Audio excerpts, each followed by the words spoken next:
The story begins on the 98th floor of the Labyrinth in Fullbrown, a labyrinthine city full of dreams where Heidi Marie, whom we will give the nickname Marie, watches not a bright one, but a dark nightmare happening between a gigantic sea creature and her friend, who lets out a creepy yet intimidating laugh amidst all of this. A few months prior to this event, Wimmy Strauss, who we will call Wimmy, an adventurer with a non-combat grantor job, which is basically an enchanter, is in the labyrinth's middle-level floor, trembling as he faces a mighty opponent with all his party members lying unconscious on the ground, unsure if they can still regain their consciousness, or is it the end for them? Unfortunately, he may be the next one on the list as the gigantic crocodile sets his eyes on Wimmy, growling to terrify the guy even more and make him shake like a little pup, helpless in the presence of the predator. Wimmy remembers the tail whip, directed at his adventuring party members, that starts this whole hopeless situation, triggering the desire within him to survive as he desperately comes up with ways to escape, but still concludes in the end that the only method is to brace himself for the upcoming battle. With a single chant, the aura around the grantor changes, and the thought of escaping alone enters his mind until he remembers the precious members of their group, Dragon's Wings, whom he feels very grateful for. Just then, Wimmy's creepy smile surfaces, and the giant crocodile feels the danger signs, which leads him to roar in false bravery to somehow threaten the once trembling enchanter. The story skips time a little bit, and we are then brought to the Dragon's Wings headquarters, where a small yet weird meeting is being held, now that Wimmy is becoming the center of unwanted attention, as he questions the decision of his companion, who is threatening him with a dangerous weapon. The party leader, Kronos, tells the enchanter to quote-unquote get lost and kicks him out of Dragon's Wings with the reason that, according to the mage, Malice, and the priest, Nakura is because he stole the spotlight on their previous labyrinth exploration. They are upset that a mere non-combatant is acting like their hero, even though they are the ones who weakened the gigantic crocodile. It turns out that Wimmy miraculously defeated the floor boss and is actually expecting he'll get praised by his comrades. Unfortunately, the opposite is happening right in front of his eyes, because the three are blaming him instead for casting insufficient flimsy buffs. Witnessing all of that, Wimmy concludes that these three must have hated him since the beginning, so he apologizes for all the incompetence he has shown and tells them that their group is the only place that accepted him in this world, where grantors aren't in demand in adventuring parties, begging the three to let him stay. Fortunately, Kronos considers the deal and ultimately proposes a solution in the form of a duel where Wimmy's off-chance victory will surely grant his wish. The grantor immediately deems it impossible, however, as he is a non-combatant after all, leading him to let out a laugh which for Kronos is too unpleasant that he lifts his now former companion in the air, reprimanding him for being a beginner enchanter who can't even obey his simple commands. Eventually, Nakura stops their leader from inflicting more unnecessary damage, so Kronos just throws Wimmy as the last part of his outburst, while showing a face painted with envy that he isn't the one who defeated the gigantic Croco. However, the emotional injury has already been inflicted, and Wimmy can't do anything about it but contemplate his wasted efforts to repay the Dragon's Wings, right when he's becoming a mess. The door opens, and a long-eared lady, Sophia, arrives and barges into the room. Kronos reveals she will be Wimmy's replacement, and a much greater asset of a teammate, so he doesn't waste more time and approaches their former grantor, banishing him out from their group with a mere 2 sentences that definitely destroy the guy's mental state. In the lively labyrinthine city of Fullbrown, where the gifts from the labyrinth and the hunters/collectors of those treasures are gathered, as well as the merchants who sell the gold, silvers, and the unique materials one can get in the dangerous dungeon. In this typical isekai setting where adventurers should be with their beloved companion, Wimmy is losing the will to carry on as he wanders in the streets, muttering self-deprecatory statements like, "There's no adventuring parties to hire him anymore, and even those who are E-ranked or the inferior F levels won't consider the likes of him." After mumbling similar statements here and there, Wimmy arrives at a tavern and decides to enter it with the little to no money he has in hand. The waitress and receptionist named Greta greets the unhappy adventurer, and is all smiles, while praising the grantor for defeating a floor boss with his party, causing some middle-aged adventurers to sing congratulatory messages. On the other hand, Greta assumes that Wimmy wants to celebrate, given that the Dragon's Wings can be promoted to A rank because of their feat. However, the banished grantor orders the usual cheap sausage and spends his regular routine without the hint of a happy meal whatsoever, even though he lets out a habitual grin, which the guy hurriedly stops, thinking it's too disgusting, like what Kronos said. Seeing the lively group near him, Wimmy remembers the fun days when he was celebrating with his now former party members, spoiling the good taste of the afternoon lunch as the thought that there's no place for him anymore surfaces once more. Greta finally notices that Wimmy is acting strange, but her concerns are interrupted by Marie, who arrives in the tavern, panting as she calls for Wimmy. Meanwhile, in the Adventurer Guild, an ongoing report is occurring as the investigator named Dominic informs the guildmaster about their findings regarding the remains of the giant crocodile who was defeated by the dragon's wings. The guildmaster asks for more details about the subjugation, leading Dominic to reveal that the wounds of the floor boss aren't caused by sword slashes or magic, but instead by a machete, wherein the former has contributed a tiny amount to overwhelm the monster compared to the latter. With all this information, the guildmaster concludes the unthinkable thanks to Dominic's report, and asks the investigator if this is what he's implying. A non-combatant grantor who owns that machete has managed to defeat a floor boss. Going back minutes prior to the tavern scene, Marie is looking at a detailed map where she sees the hidden tracker Wimmy unconsciously wears going from the Dragon's Wings headquarters to the inn. She immediately looks for her wiretap device, and hears the conversation between Wimmy and Kronos, who she now hates to the very core, which leads to the current situation where Marie rushes to the tavern and looks for the expelled grantor, despite panting from all the running she did. Therefore, Greta welcomes the girl, albeit her greeting is mixed with a mocking nickname, calling Marie quote-unquote S-chan, where the S stands for stalker.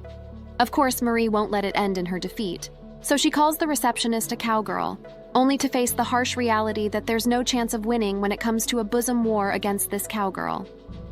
Finally, Stalker wakes up from her senses and, out of the blue, asks Wimmy if he feels okay. The grantor then wonders if news about his banishment is already spreading like wildfire, but Marie is really proving that she's worthy of having such a strange nickname by revealing that the only one who knows it is her. And that's not all, as she's also aware of everything about the enchanter. Marie says it's because they come from the same village, though, and Wimmy, fortunately, buys that excuse and eventually reveals he got fired from the Dragon's Wings for all of the adventurers in the pub to hear. When they hear this news, the drunkard sympathizes with the young grantor and talks about his lack of achievement as someone who mainly does the group chores, assuming it may be the reason for the sudden expulsion, which also leads the atmosphere to go downhill from all the cheerfulness earlier. On the other hand, Marie and Wimmy are talking in more detail about the banishment and the replacement named Sophia, who looks like someone who can do the job better than the former member. S-chan thinks that the elf will just be an additional member of Kronos' woman, however, and even Wimmy is forced to treat the situation like that, especially after remembering how awkward it was to join their lovey-dovey conversation in the past.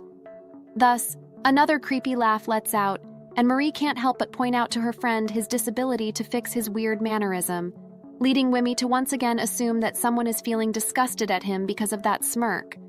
However, it turns out that Marie thinks the complete opposite and actually likes Wimmy's smile, even though it is pretty revolting for someone else. As a result, a romantic assumption crosses the grantor's mind, and Miss Stalker lets him think that way without even acting all embarrassed and flustered, contrary to the young man who drinks his way out of the humiliation. Therefore, Marie yells the most awaited question, asking Wimmy why he got banished from the party when the one who defeated the gigantic crocodile is only him all along. In reply to the dumbfounded enchanter, the girl explains how the Dragon's Wings members beside him have nowhere enough strength to subdue the floor boss and continue disagreeing at Wimmy's idea, that it is only the finishing blow he has delivered, declaring that the whole thing is basically the grantor's solo subjugation. Unfortunately, Wimmy treats her words as an overestimation and still credits the achievement to Kronos and the two girl members for their skills and talent. In contrast, he wonders why Marie thinks highly of him in the first place, but Greta intervenes before she can even answer, saying no one in history has emerged victorious against a boss monster alone. Moreover, this receptionist treats Eshan's words earlier as delusions, to which Miss Stalker defends herself by revealing she has listened to a wiretapped conversation, proving there's no lie in her words. While they're in the middle of their conversation, Wimmy informs them that it's his own fault he got banished, but Marie will, of course, scold the enchanter and order him to stop acting so wimpy. She then forces Greta to hand her a cup of drink, despite knowing it'll be bad later, as Marie can't handle them very well. but she still receives one in the end, given they cannot do much about it. Thus, Eshan gives Wimi a passionate yet gibberish sermon about how conflicted his thoughts and decisions are, until she fails to carry on and just passes out on the table. Fortunately, the stalker-turned-boozer still has the strength to argue with Greta and orders one more cup until Wimi stops her once and for all, leading the girl to give her business card that shows the group name, Noct Label. That adventuring party is the strongest A-ranked in the whole of Full Brown, where Marie is part of and was recruited long ago, instantly making a name for herself as her career as an adventurer. That same Marie, however, is inviting Wimi out of the blue to come to their base and try working to gain experience with her help, of course, as she will vouch for him. Turns out Miss Stalker is not your run-of-the-mill adventurer, but the 74th Sage and a candidate to be one of the top brass of Noct Label for sure. That information is not only for show, but the night arrives with that powerful sage being carried by the banished Grantor, who thanks and bids temporary goodbye to Greta. The receptionist then warns him to be careful of drunk ruffians they may encounter on the streets, so Wimi leaves, keeping that in mind while contemplating the offer from Marie, and wonders if it's really okay for someone like him to join as he fears causing more trouble instead. And dear Eshan may come to hate him in the process. On their way home, however, some boozers are playing on the streets, throwing bottles at the target and talking about how they weren't able to precisely hit them. As they continue having fun, Wimi sneaks in the background and walking away without saying a word until one of them notices him and ultimately asks what in the world he is carrying. Marie's hiccup rings a bell, and a bad one at that, however, as the boozer realizes that she's the thief from the other day, the one who hoarded the snowball sweets from a certain shop by buying all their stock, including the limited time-only ones that they have been lining up for quite a long time. Wimi feels apologetic, yet dumbfounded that Marie is being called a robber due to some petty reasons, so he ignores the men's demands to wake the girl up and force her to apologize. Fed up with being ignored, the drunkard proceeds to do it himself, until a sudden enhancement ensues, and the Grantor's figure disappears along with Marie. Confused, they wonder where Wimi goes, only to hear from a slightly distant place the voice of the boy apologizing on behalf of Marie, as he has also eaten the snowball snacks with her. Seeing their reactions leads the Grantor to assume that the boozers become angrier, so he immediately takes his leave. Unaware that they're actually surprised that the girl is the famous Marie from Noct Label, and are amazed about Wimi's quickness that they assume he's also a part of that A-ranked party. Eventually, the enchanter runs a far distance from those boozers, and stops only when he determines it's safe enough from their threat. Marie also shows signs of waking up, but she still refuses to walk on her own, and just savors the privilege of being carried in the back, leading Wimi to go down memory lane of a few hours ago when he was reluctant to accept Marie's offer, afraid of causing more trouble to the twin-tailed stalker. Still, the young sage urges him to come to their headquarters and assures Wimi that he'll realize his infinite possibilities after joining the Noct Label. On top of that, the words reminding him to live life however he wants really hit right on the mark as the story returns to the present, where the Grantor thanks his friend out of the blue for accompanying him during these hard times. Moreover, Wimi returns the phrase to Marie and tells her to live freely and not be obligated to take care of him anymore, to which the sage replies and explains he gets it all wrong, and obligation is definitely not the word to describe her actions. The maiden-in-love's face flushes in pinkish red, and she refuses to explain any further, unaware that the confusion Wimi feels thanks to that is slowly becoming that of horror, as he remembers Marie saying she knows everything about him. The next day, in the party house of Noct Label, the largest and strongest A-ranked party with over 100 members, a suspicious person named Wimi is wandering around walking in circles and taking glances at the guard, Abel, who senses something wrong in the weird-looking guy. He eventually asks the Grantor if there's something he needs, so Wimi, despite being clearly shaken up, grabs something from his pocket, which causes Abel to draw his weapon, thinking that the suspicious guy is raring for a battle until he sees the business card in Wimi's hands. However, Abel still has a strange reaction upon knowing that Wimi is the friend of Marie, whom he calls hers, rather than the proper pronoun her, which is too weird even for the banished Grantor. Eventually, Marie arrives to guide Wimi inside the sparkling and luxurious hall of the famous Noct Label's headquarters, which leaves the banished enchanter totally flabbergasted, thinking how this establishment looks more like a mansion than a mere party house, which he is used to. While the guy is immersed, however, Abel apologizes for mistreating him mainly because his features don't match what he was told about. So Marie scolds Abel only to get counterattacked after the guard reveals her, saying that Wimmy is a gallant man. The red-faced sage immediately denies that she says those words, although her reaction screams the complete opposite, resorting to divert the Grantor's attention onto the large door where the top brass and higher-ranking members are gathered. Without further ado, Marie introduces her friend to their party member, who we will refer to as Camilla, the woman dubbed as the Silverhair. Camilla looks quite intrigued at the young man, who she then approaches casually in spite of her intimidating figure, only to comment that Wimmy is quote-unquote smaller than I've thought, emphasizing the tad bit of disappointment she feels due to Marie overhyping her friend by calling him a handsome and masculine man to everyone. Ignoring Eshan's desperate denial, Camilla welcomes Wimmy to their adventuring party, so the Grantor introduces himself as a Dragon's Wings member, forgetting for a moment that he is, in fact, expelled. Afterward, Camilla assures the enchanter that anyone capable is absolutely welcome in Nacht Label, so she asks what Wimmy's job is at his former group, only to learn that he's a chores boy and someone who focuses on office work. Marie disagrees with him, saying only the boring parts though, while the party leader, on the other hand, assigns Wimmy to search the enemy's location for their upcoming dungeon dive. Unfortunately, the information is still new to the Grantor that he's making a commotion out of it, complaining as it is the first time he'll explore the dungeon alongside so many people. Thus, Marie tells him it'll be okay, but it is clearly evident that Wimmy is not buying any of that assurance. Eventually, the group arrives in the monster-filled dungeon, thanks to a teleportation circle scattered at each level of the labyrinth. Turns out, multiple teleportation locations appear on each floor if a party defeats the boss-level monster, which varies from normal ones that can deliver a group to the next stage, and the special circles that can jump multiple floors. As Nacht Label continues marching, a man suddenly stops and signals something to Marie, which leads her to call Wimmy and hand him a blindfold, preventing the Grantor from seeing the exclusive teleportation line they'll be going to use as he is still an outsider after all. Wimmy instantly understands what that means and doesn't retaliate to their wish, perhaps because it means holding the hands of the young maiden. Of course, the awkward silence means it's not the case, but Miss Stalker is savoring every moment of it as she teases Wimmy for holding her hand so brazenly. Marie then tells him it's okay, however, but it becomes too late as the embarrassed Grantor chooses to hold on to the girl's shoulder instead. When they reach the notorious 97th floor, Wimmy is finally free from the shackles of the blindfold and can finally enjoy being impressed at the strongest A-rank party. Unfortunately, he's still suffering from the thought that someone like him will just be a heavy burden to the team, unaware that Camilla and Marie are talking about him, where the former finds out that the guy is an overly nervous and cautious person.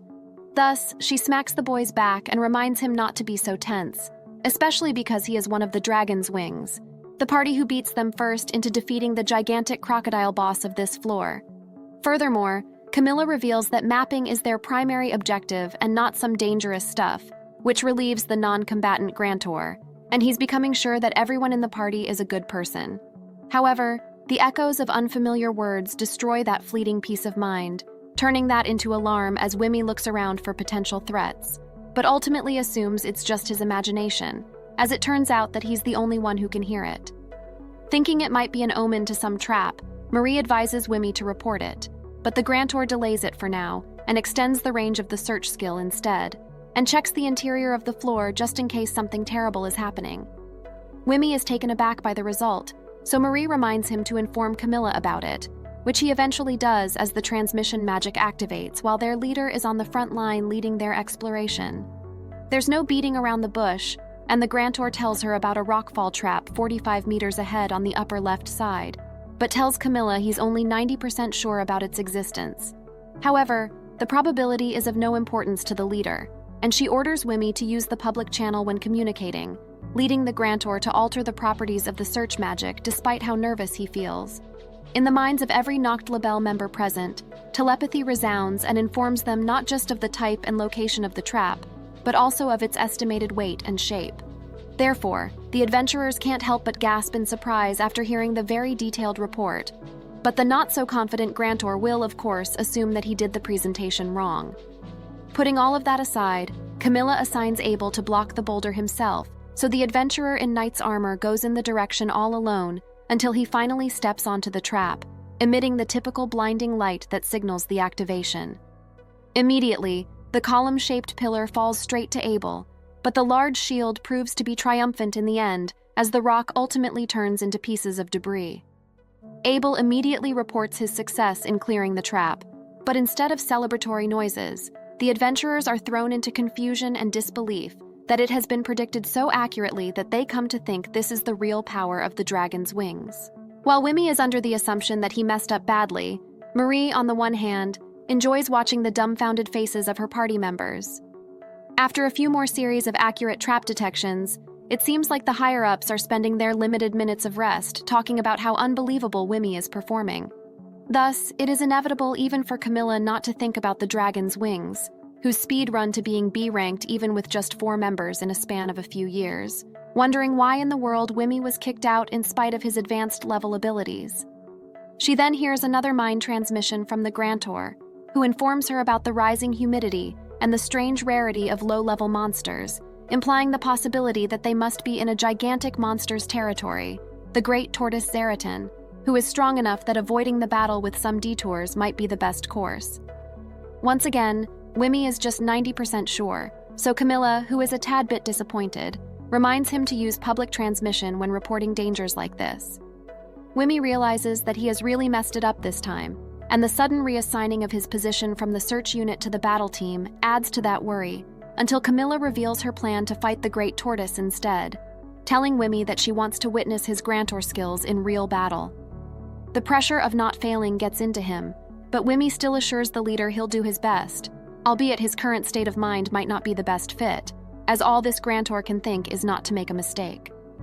Noticing her friend's behavior, Marie asks Camilla's permission to let her accompany Wimmy, given that she's the one who's the most used to receiving the guy's buff among all present.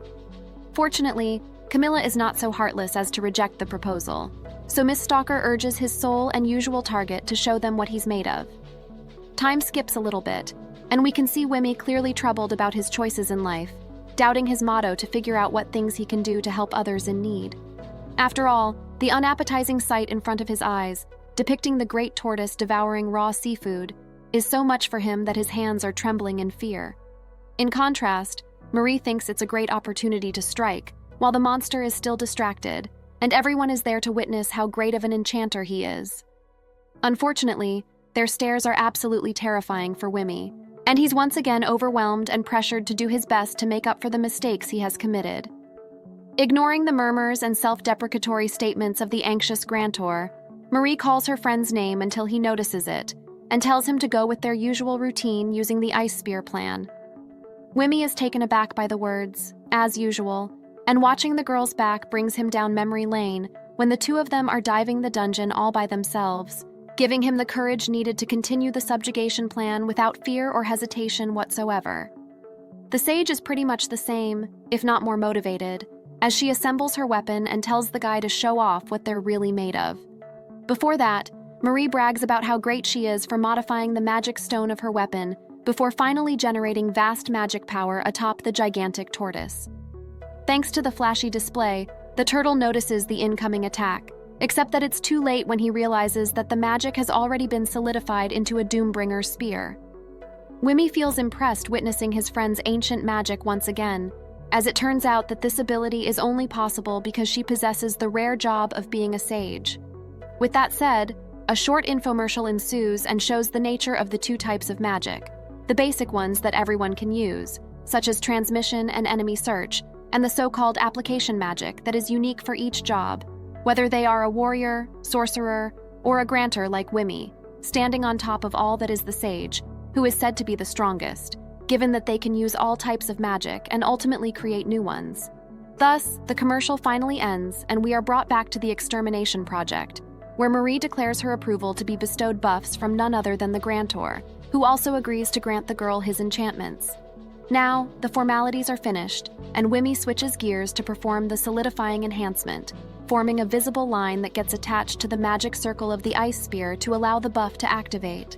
At this point, Camilla and her subordinates are still bystanders, simply watching and analyzing every corner of the Grantor's skills, while the magical weapon, on the other hand, is utterly slaying the spotlight and is 100% raring to slay the high-level beast, who is charging toward the two adventurers in a speed that is totally out of character, considering he's a large turtle. Their voices overlapping, Wimmy and Marie yell the chant that signals the ice spear to rain down the mystical beast, creating a massive and powerful impact that obliterates the great tortoise in one hit. Of course, this unprecedented situation leaves everyone except Camilla baffled, and with their jaws dropped, the group greets the aftermath of the collision as the rubbles fly toward them, with their leader the only one unfazed and seriously fixated on the figure of the advanced-level dungeon monster, lying lifeless on the ground due to the spear's damage. Due to the coldness, however, Wimmy apologizes for raising the ice's power output more than what's necessary. But that isn't a big deal for Marie in the first place, as she simply proceeds to ask Camilla her opinions about Wimmy's battle prowess. In reply, the adventuring party leader brushes off the icy dust in her armor, so it goes without saying that the guy assumes he made a mistake again, especially because Camilla doesn't bother to praise him and just orders Wimmy to grant buffs at the shield unit next, as they'll now head to a wyvern the search group leader found. She then leaves with vague words of wanting to see the guy's defensive enchantments, causing Wimmy to treat that one sentence as both a second chance and a warning to ensure good results the next time around. Marie can't stop letting out a sigh thanks to the overthinker, but that doesn't stop this proud misstalker from taking delight in listening to the conversation of the bewildered adventurers who are talking about Wimmy's greatness until they decide to label the pitiful guy quote-unquote odd, of course. A few minutes later, Wimmy meets up with the shield unit and does a bit of a self-introduction, mainly from Abel, who is revealed to be the squad's leader.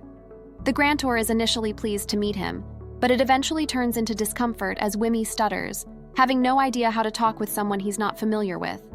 Therefore, the overly anxious enchanter imagines Abel feeling disgusted at his presence, like what happened with Kronos and the others, but the squad leader's gentle smile seems to ease those exaggerated worries, making Wimmy relieved that he's already blushing. Putting that aside, Abel inquires more about the defensive buffs they'll receive because they don't have that much experience with Grantors, as the one the Noct label had in the past is now a mere rumor for the current generations. As a result, Wimmy informs them that their declaration of approval is needed for the Grantor to freely give them buffs, such as physical enhancements or weapon strengthening and the like. That said, a Grantor can only bestow them to those who are willing, which is definitely not like this man who suddenly interrupts to reveal his hate for receiving buffs. Fortunately, the guard squad member named Mark doesn't mean to be rude at all, and he just seems to dislike enhancements because of the physical changes he had experienced when dungeon diving with a Grantor before, where he lost control of his body and other bad, yet probably not so serious effects Mark has suffered.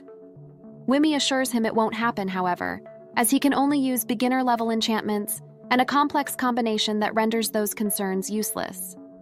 Unfortunately, Mark doesn't feel the slightest bit pleased with his explanations and views that basic knowledge is insults, urging Wimmy to dive into in-depth details.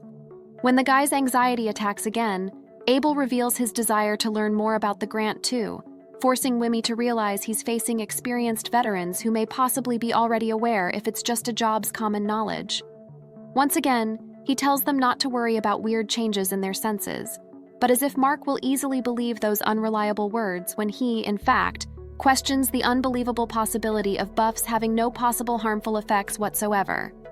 Wimmy reveals it's just how his Grantor skill works, though, and this guy is already enjoying this rare opportunity where he can talk freely about how his ability operates by explaining it in a long, complicated, and hard-to-understand way. Even though they're clearly troubled, the SHIELD squad desperately comes up with a reply about various physiques, strength, and whatever, which fortunately turns out to be correct according to the Grantor, who feels elated at this whole situation. This time, Wimmy is getting carried away and continues to talk jibber-jabber about his Grantor abilities until he realizes that his speech has gone too far. The SHIELD squad tells him it's okay, though, so they have themselves to blame for the enchanter carrying on with his gibberish teaching session. Eventually, Mark stops the young man from saying more about the topic, even though the price for it is an awkward mood between his group and the Grantor. Turns out, however, that he understands that Wimmy can grant dozens of buffs simultaneously, with a clever application method due to his low mana reserves. As a final push, Mark asks if there'll be really no change in his senses, and learning that it'll improve, to say the least, convinces the man to declare his approval in receiving enchantments from Wimmy. Even the Grantor can't believe it, but Mark, who's supposed to be a tough nut to crack, has really put his trust in the young, knowledgeable enchanter who is on the verge of tears. Wasting time is not in Wimmy's vocabulary, though, and he instantly grants a strengthening buff to Mark's body, so what awaits after the enchantment is the squad members' reaction. A few minutes have passed since then, and we can see Mark and Abel savoring the fresh feeling of the physical enchantment until the former leaps toward the latter to land a 100% smash. Immediately after blocking, Abel counters with a kick, only for it to get deflected in the end, and their exchange of blows continues. Wimmy is getting impatient and worried while watching the sparring as he then asks for Mark's opinions and receives the much-appreciated thank you from the warrior, who is getting exhilarated by the surreal physical boost. Like him, Abel senses the enhanced movements thanks to their lighter bodies, so they continue the mock duel, while the remaining squad members, on the other hand, are practically begging, although in a good way, to be bestowed with buffs from the grantor. Eventually, their squads get to know bonding ends, and the whole party members head to the Wyvern's lair, preparing for their subjugation plan against the winged monster. In spite of his noticeable trembling, Wimmy assures Camilla that he'll go as planned, and this nervousness is just something not out of the ordinary. While he's talking, the beast finally makes its appearance, so Camilla orders everyone to brace themselves now that the demonic wyvern enters the stage to, of course, annihilate these adventurers/dungeon intruders. The monster lets out a terrifying growl directed at Nacht Liebel, but Camilla knows he's just charging for a powerful breath attack, so she immediately warns the squad unit to prepare for the incoming danger. At last, the wyvern releases the fireball and sends it straight to the shield unit, which deflects it with a single yet enormous barrier that successfully defends them from the fire breath. That ultimately returns to the wyvern in an unpleasant and surely painful reunion. It goes without saying that Wimmy is impressed upon witnessing the unit's flabbergasting performance, but it seems like even Mark and Abel are dumbfounded that they successfully reflect the attack and are in utter disbelief because this feat has never before seen even for this group of elites. Therefore, Mark can't stop grinning in amazement even though the battle is not ending yet, and this time, Camilla gives the long-range troops time to shine. Afterward, a bunch of mages, including Marie, rain down an ice thunder spear to the winged beast, which hits the wyvern but still proves to be insufficient as a final blow, given that he is still alive and kicking. Seeing that triggers Wimmy to notice the peculiar features of the monster, leading him to assume it is a subspecies rather than a pure wyvern. Upon learning that the grantor also sees it, Camilla smiles out of the blue before telling the shield unit via transmission to fall back, as she will handle the rest and defeat the winged monster. No questions are needed to ask, and Abel retreats with his squad while Camilla is too distracted thinking about the shield unit's miraculous barrier earlier, which turns out to be a secret technique known as shield roll. Thus, it's becoming clear that all of that is thanks to Wimmy, who grants the defensive troops incredible buffs, making the previously serious party leader grin in excitement to also be showered by Wimmy's enchantments. Without further ado, Camilla uses the transmission skill to ask the grantor to enhance her with physical buffs, saying that she wants to receive a full attack enchantment. She then finds out that Wimmy can increase one's strength 3 times using a maximum enhancement, which is already quite impressive, but is still not enough for the party leader, who wants him to go even further instead of playing it safe.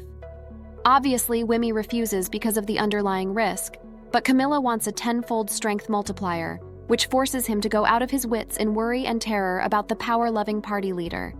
He informs Camilla that her wish is possible, but the potential drawback can become more and more unbearable, yet she's still willing to take the risk, assuring Wimmy that no one will blame him even if he fails. As Camilla declares her grant approval, the poor enhancer decides not to argue anymore and proceeds to analyze the leader's body structure first, wherein he learns that her muscles and bones are too extraordinary for a human. The amazement doesn't stop the grantor from commencing his mini enhancements, and ultimately puts a combination of buffs to Camilla, emitting a magical light that activates the numerous boosts bestowed on the strongest war freak of Nacht Liebel.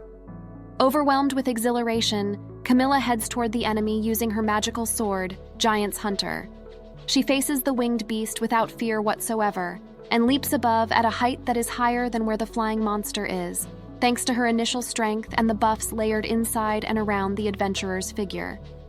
With a skill called duplication, Camilla's weapon grows in size in an intimidating yet eye-catching form, which amazes Wimmy and baffles the usual Nacht Liebel members because they know that its largeness shouldn't be that way. Putting their reactions aside, Camilla goes into a fighting stance, wondering how strong her next attack will be because even she doesn't know what in the world will happen in the approaching collision. Without further delay, Camilla swings her enormous giant hunter to hunt the demonic wyvern, slamming the large magic sword onto the dungeon beast's head, which also destroys a part of the 97th floor, turning the pillars into rubble and the wyvern into nothing but eyes. Of course, dumbfounded reactions aren't something to miss, but seeing the rare, satisfied smile of their party leader causes the adventurers to let out dry laughs, which eventually become yells of celebration. On the contrary, Wimmy feels worried about the possible side effects of the risky buffs he grants, but Camilla replies to the boys' concerns with a compliment, showing her satisfaction in savoring high-level enchantments. Then she learns that the danger involved has only a 5% chance of occurring and is just slight discomfort in the form of muscle tears, shocking Camilla to a tremendous degree upon hearing that it's not a serious problem, other than what the grantor portrayed it to be. On top of that, she learns that even wounds are not doomed to happen, which leads her to burst into laughter while thinking about how odd and funny the skilled all-around grantor is, awakening the desire within Camilla to hire the guy for their adventuring party at all costs. Unfortunately, Wimmy has no idea about this yet, and he's just confused about why Camilla can't stop laughing.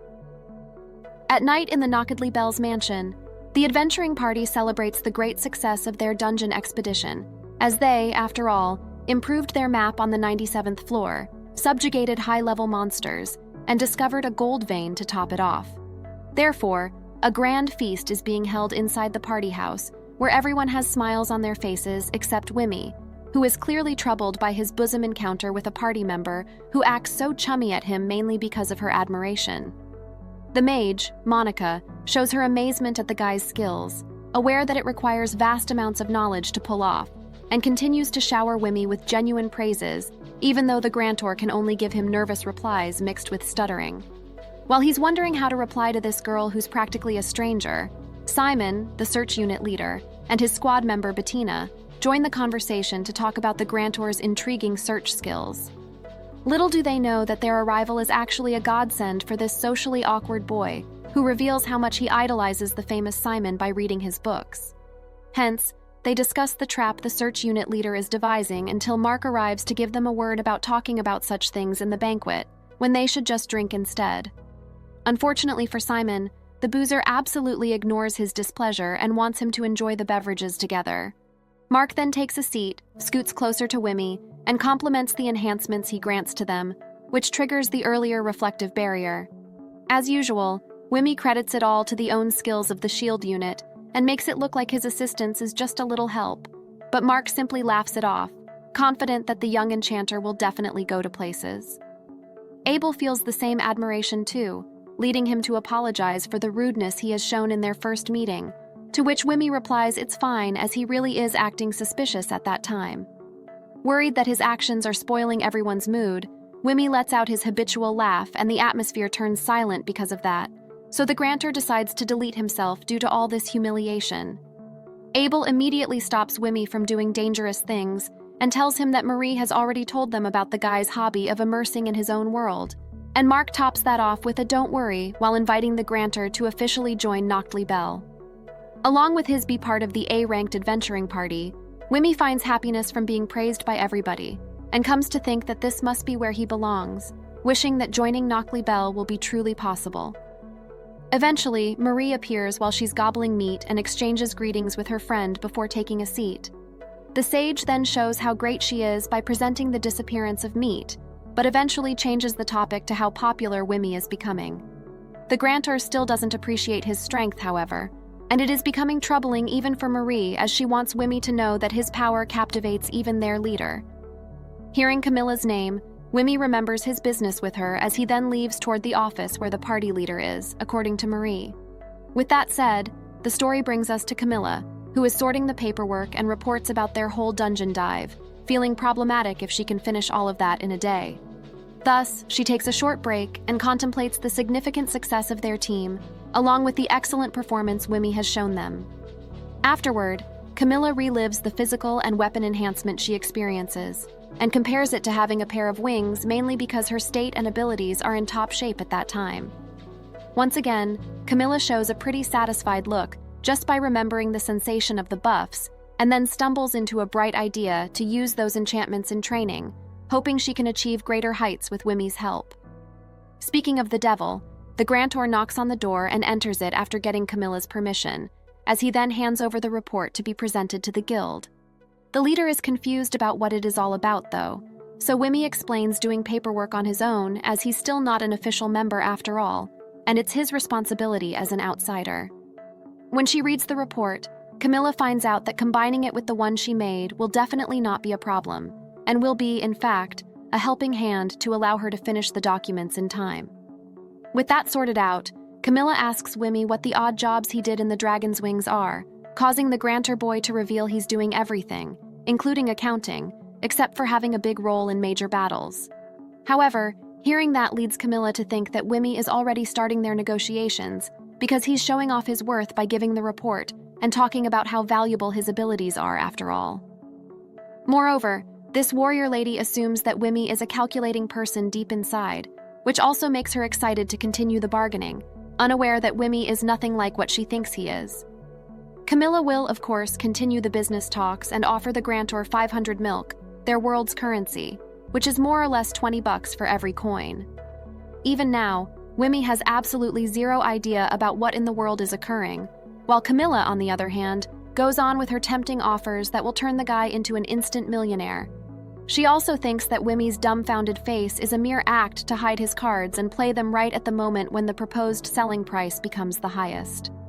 Even how absurd she assumes the situation is, Camilla refuses to let go of Wimi and desires to hire him right here and then, forcing her to offer a total of 3,700 mercs for today's dungeon dive reward, and a special allowance just for joining. On top of that, there's a 600 monthly salary, so Wimi is undoubtedly getting the miracle job proposal he deserves. And yet the grantor is in disbelief, thinking that this whole thing is some kind of prank. In contrast, Camilla is still under the assumption that Wimi is a calculating person, so she proposes to double the guy's salary in Dragon's Wings. When Camilla's guess about Wimi's former wage is getting crazier and crazier, the banished grantor reveals that he's getting a mere 20 mercs per month in his ex-adventuring party. The shock is evident in Noct Libel's leader to the point that she gets up from her seat, thinking it's a meager salary for an adventurer who's risking his life. Unfortunately, none of it is a joke from what she can see on Wimi's face, and in reality, the grantor doesn't force Camilla to give his share of the reward, even though he'll surely appreciate it. Wimi then runs away without even accepting the job offer, and leaves Camilla dumbfounded as she ponders why Wimi is being paid 20 mercs when his value is definitely more than that. In the end, it boils down to the harsh treatment of the members of the Dragon's Wings, because Camilla is now wondering what kind of B-ranked party they are. On the 35th floor of the labyrinth, the shadows of adventurers can be seen running away from a horde of goblins. It turns out that one of them is Kronos, who contemplates this unexpected hardship, even though he initially thinks that their lives as Dragon's Wings will be much easier now. That Wimi has been kicked out, and an additional combatant has been added to their group. Thanks to that, Kronos is sure they'll be promoted to A rank and will be able to go to the dungeon's deepest part. Yet the current situation where he is full of wounds and the healing is not keeping up, unlike the usual, is bringing this arrogant leader at his wit's end. He then checks if Melissa's magical chant has been completed, and learns that he still needs to wait for a few more seconds before the mage finally casts the middle-level flame veil. With the flames blocking the path for the goblins, the Dragon's Wings hurriedly sprint away from the monster's territory until they reach a somewhat safe place. Kronos' irritation still lingers, however, as he complains to Nekor about the slow treatment of his wounds, to which the priest apologizes and reveals she's not feeling well. Thankfully, Kronos calms down when he hears that and says sorry for being overly irritable before thanking the girl for her healing spells, inviting the whole party to take a short rest and recover for the time being. Like the leader he is, Kronos urges his team to head back and fight the goblins again, but tells them to confirm their position first by finding a landmark. Therefore, Melissa asks what kind of landmark they are specifically looking for, but even Kronos is speechless for a moment, before revealing that he also has zero knowledge when it comes to location and mapping. Nekor also shakes her head to inform them that she's also uneducated, while Sophia, on the other hand, says she's the same. Although that is not the elf's main concern, because behind her lies a corner within the walls, meaning there's no place for them to run away anymore. There's no speech or words of assurance from Kronos anymore, and only despair is painted on his face as they listen to the noises of the approaching goblins. Time skips a bit, and the story transitions into the Dragon's Wings party house, where we can see Melissa taking care of Nekor, who lies on the bed sick and injured. Hearing the cough the priest emits after drinking a glass of water, Kronos barges into the ladies' room unannounced with a plate full of apples in his hand, except that those fruits are sliced by Sophia and not him. After spoon-feeding Nekor, he discusses their next plan, which is to take another rest, thinking that their wounds from the battle with the crocodile are still not fully healed. Kronos blames himself for their failures, but the girls will, of course, refuse to resent their crush just because of his mistake. Therefore, Kronos gives those girls, who are head over heels for him, a friendly embrace, while also encouraging those two to work hard together again and return to the labyrinth when they're fully recovered, to which they reply with a shouting, "Yes!" But while there are lovey-dovey protagonist harem moments over there, Sophia isn't the slightest hopeful, as she laments their previous dungeon dive and thinks how clumsy, messy, and chaotic their strategy is. She remembers resorting to a flashbang skill to blind the goblins and secure their escape route without engaging in a battle they will definitely lose, and feels disappointed about the performance of a B-rank adventuring party who is rumored to have defeated a powerful floor boss. In addition, the piled-up documents prove to be overwhelming for Sophia, who is confident that she can finish organizing them, albeit in a very long time, as it is just impossible to sort them out. Turns out, Kronos asks her to arrange all that paperwork, and blames Wimmy for leaving them like that, and even goes so far as calling him quote-unquote useless. He also acts all-important, and offers a helping hand if the task is too much for her. But it seems like Sophia is actually thinking the opposite this whole time, because the documents are already organized and categorized from reports, supply delivery and house repair plans, and even maps of all charted floors, as well as monster descriptions. Finally, Sophia is becoming aware that the one she has replaced was a valuable asset for the team, and a helpful grantor, contrary to what he is portrayed by his now former companions. Thus, this elf begins to question whether their leader Kronos is useful to the Dragon's Wings, or just a simpleton womanizer. The story goes back in time, and we can see Wimmy engaging in a sparring match against Kronos. With his swordsmanship, the party leader wins the duel one-sidedly, and he continues to do so until it hits the grantor's wrist, and Wimmy sits down in pain and defeat.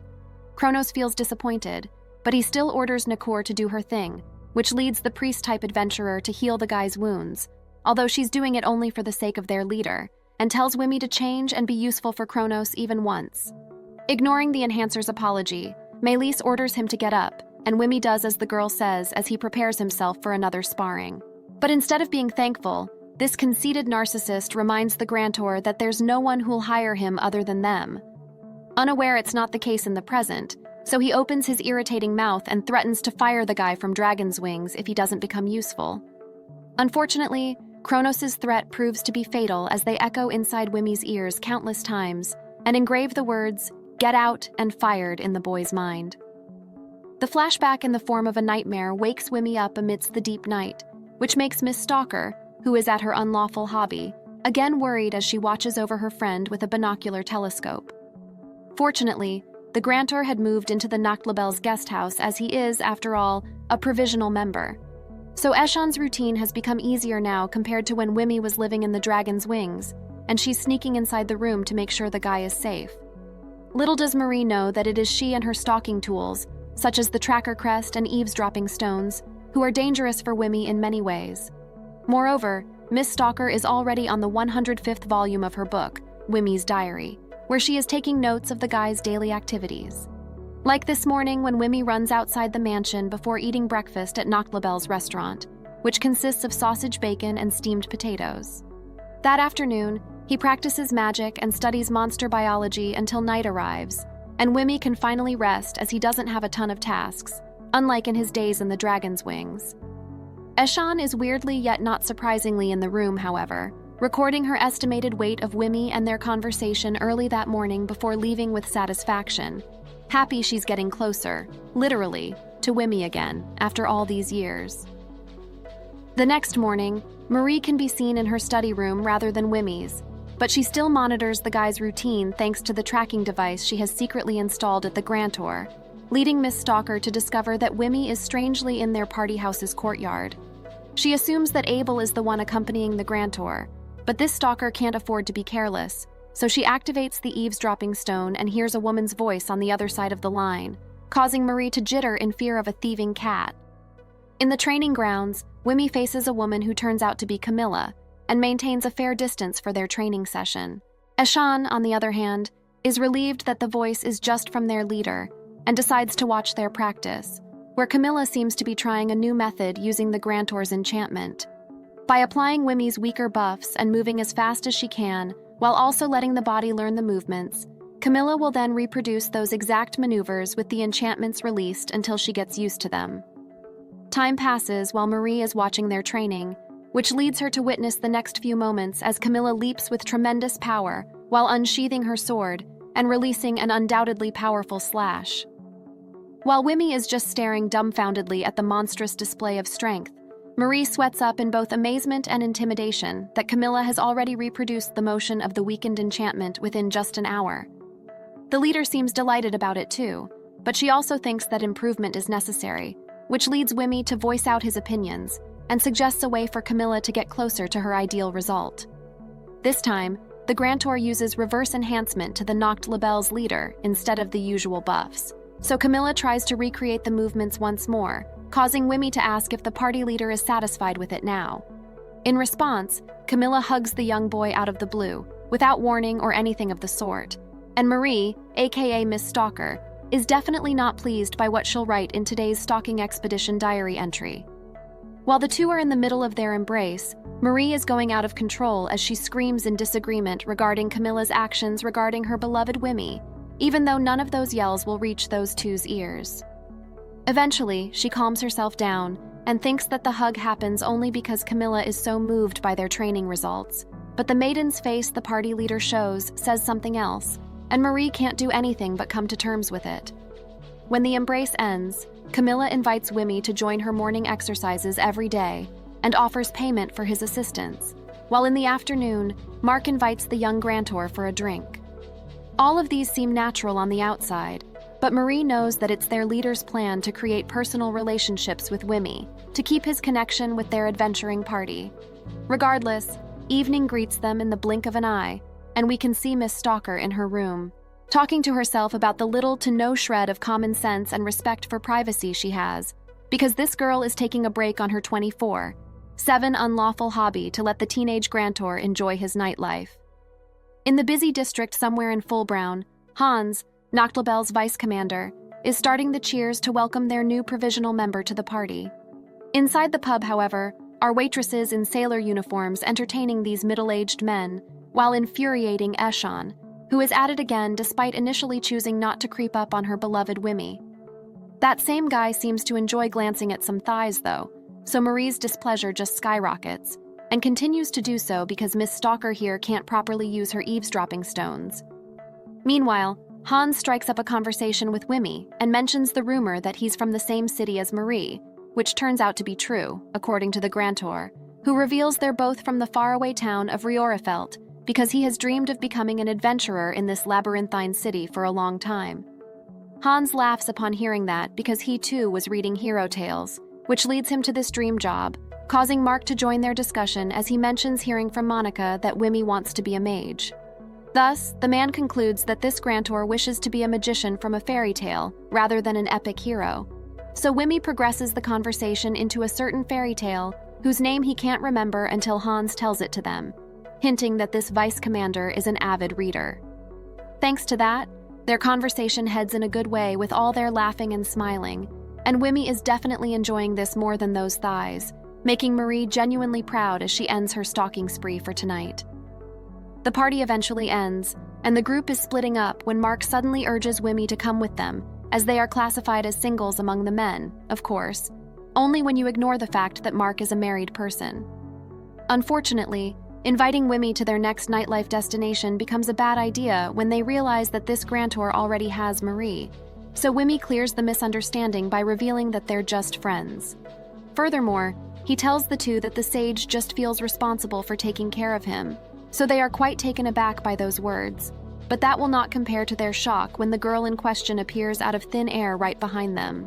She surprises the whole crowd of thirsty men by saying that this sudden meeting is all a coincidence, although it's clear as day that it is not, leading her to ask Mark where in the full brown they are planning to bring Wimmy. Afterward, Marie drags her friend out of the company of Mark and the others and heads home with just the two of them, causing the grantor to express how happy he is by all of today's events, which make him feel that Nacht Liebe is welcoming. Wimmy also treats this experience like being in a circle of friends for the first time, to which Miss Stalker replies with a compliment and tells the confused guy that she knows everything about him, as usual. The next day, in the Nacht Liebe leader's office, Dominic makes his appearance once again as an Adventurers Guild investigator, asking for Camilla's assistance for the secret investigation they are conducting. The adventurer immediately asks about the current situation, or rather the topic of the guild's inspection, leading Camilla to learn that this whole thing will be about the former member of the Dragon's Wings, the banished grantor, Wimmy. In a span of a few minutes, Dominic reveals all the details, only for it to get laughed at by Camilla, who can't believe that Wimmy is the one who defeated the 97th Athlor boss, the enormous King Crocodile, all by himself. Even so, Dominic is aware of all evidence regarding the monster's wounds that are caused by a machete, whether Wimmy, the owner, is the one who used it, or Kronos borrowed the weapon. There are possibilities and no flaws in Wimmy's submitted report, but Dominic regrets their disability of conducting an open investigation, claiming it as an incident called the Secrets of the Labyrinth, which, according to Camilla, is a situation where the claims of both parties will be considered as the truth, given that only physical evidence is present, such as the crocodile's wounds. Turns out, this Dominic guy and the Adventurer Guild are delaying the promotion approval of Dragon's Wings to prevent the three who can't even inflict damage on a floor boss from being treated as heroes. Solo defeating a high-level floor boss is also unprecedented, however, so only Dominic believes that Wimmy is the boss exterminator. But the investigator is bothered about the fact that the grantor deliberately doesn't include his own achievements in the report. When she hears that, Camilla agrees specifically to the last part about omitting details, and decides to give their cooperation as she now wants to assess the compatibility of their provisional member. With that said, Camilla dives into the labyrinth with some Nacht Label members, and it goes without saying that Wimmy is coming along in their exploration. In the middle of their march, he casts transmission magic and informs the whole adventuring party about the pitfall trap near them, causing Camilla to change their course to prevent getting caught in danger. It is then revealed that this grantor is already spending a few months in the Nacht Label, and is now used to his role of conducting searches and providing support to both the vanguards and rearguards. Moreover, the group is no longer hiding the teleportation circle due to their trust, and that, for Wimmy, is something that he feels very grateful for. Suddenly, Camilla talks to the grantor via telepathy and asks him to show them his fighting skills, even mentioning the guy's ability to grant enhancement on himself and his history of battling small fry monsters. Wimmy isn't confident, however, so Camilla tells him that she needs to see his fighting prowess for their next massive dive, and that determining the enhancer's capabilities will lessen her worries, or so she says. While this pretense is proving to be effective, Simon reports the golem clay doll he spots, leading Camilla to use the monster for Wimmy's test, while assuring him that Marie and the others will lend a hand after he fights it a left with no other choice. Wimmy prepares himself for the upcoming duel, breathing deeply before the out-of-character glare directed at the gigantic golem, who, for now, isn't paying him any attention yet. But perhaps Marie knows how wimpy her friend is, as she then smacks the guy's back and urges him to go and fight the enemy, assuring Wimmy that nothing serious will happen to his precious life. Thus, the grantor braces himself and grabs the machete before going into an enhancer's special battle stance. The higher-ranking members are watching in the front row seats, but Hans can't help but comment about this impossible task of defeating a clay doll, which even B-ranked warriors will have difficulty dealing with. In response, Camilla talks about Wimmy's enchantments, revealing they are a bunch of weak buffs combined together to make an overall enhancement that is incomparable to any grantors. Camilla believes that their provisional member will do as she expects, but Hans's opinions are unclear at this point, and Wimmy's exam finally starts. Along with that, however, are running thoughts, revealing the rituals of adventurers to obtain a specific profession, which will then force a transformation in their bodies, making them tenfold stronger than ordinary humans. Unfortunately, grantors are an exception to that rule, and their strength boost is much lesser than other jobs. Not to mention that learning enchantment and using it is definitely no joke. Therefore, applying buffs to himself will not make Wimmy as strong as other combatant professions. But this grantor bets on the only possibility that will allow him to take on the suddenly. A stone smash heads into Wimmy at a speed that is basically unexpected for a monster of its size. But the jittering scaredy cat earlier turns into an intimidating grantor as he enhances himself with 2-time physical boosts. Evading the golem's destructive punch with a single leap, Wimmy reveals the omitted details about a grantor enchanting himself, freely applying the buffs without the need for a declaration of approval. On top of that, the enchanter can now adjust the enchantments in real time and puts them twice on any body part, different from when he's applying them on other people, which will make him stronger than run-of-the-mill grantors. Wimmy knows that his mana reserves are not that impressive though, so he is planning to turn this fight into a short-term decisive battle, leading him to pummel different parts of the clay doll quickly, to the point that his figure can't be seen anymore. Even Camilla and Hans seem not to expect this kind of development, and the next they see the grantor is when he's using the pillar as a foothold to commence his next attack, albeit worried that the recoil of the continuous enchantments will be unbearable for his weak body. To his surprise, the kickback is not coming, even though a few seconds have already passed, so Wimmy thinks of many reasons, wondering if he has really improved or the after effects are just delayed. But regardless of the logic behind it, the grantor grants himself a triple boost. Without further delay, Wimmy charges straight at the gigantic clay doll and strikes him away. Although he's still unsuccessful in bringing him down, the grantor continues bulldozing his way to defeat the golem using his notorious machete. After a few more slashes, the short-term decisive battle is nearing its end, as Wimmy finally sees the core of the titanic monster. Thus, he immediately obliterates the clay doll, whose enormous stature falls to the ground. While everyone in the knocked label is speechless as they wait, and only Marie has a proud, delightful smile, Wimmy lands from his mid-air maneuver, with the end result pretty much evident as the golem crumbles now that its core is broken into pieces.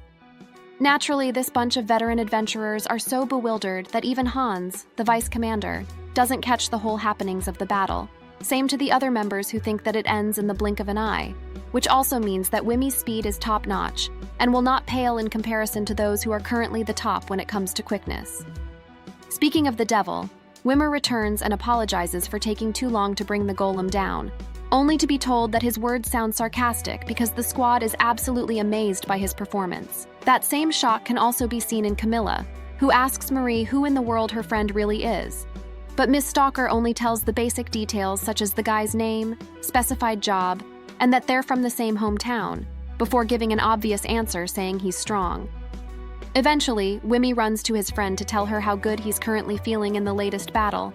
But this guy's overexcitement makes Camilla compare him to a novice adventurer who just defeated a monster for the very first time, which also leads the party leader to ponder about the crocodile floor boss incident and the strange low self-esteem Wimmy has, despite the possibility that he's the one who defeated that monster.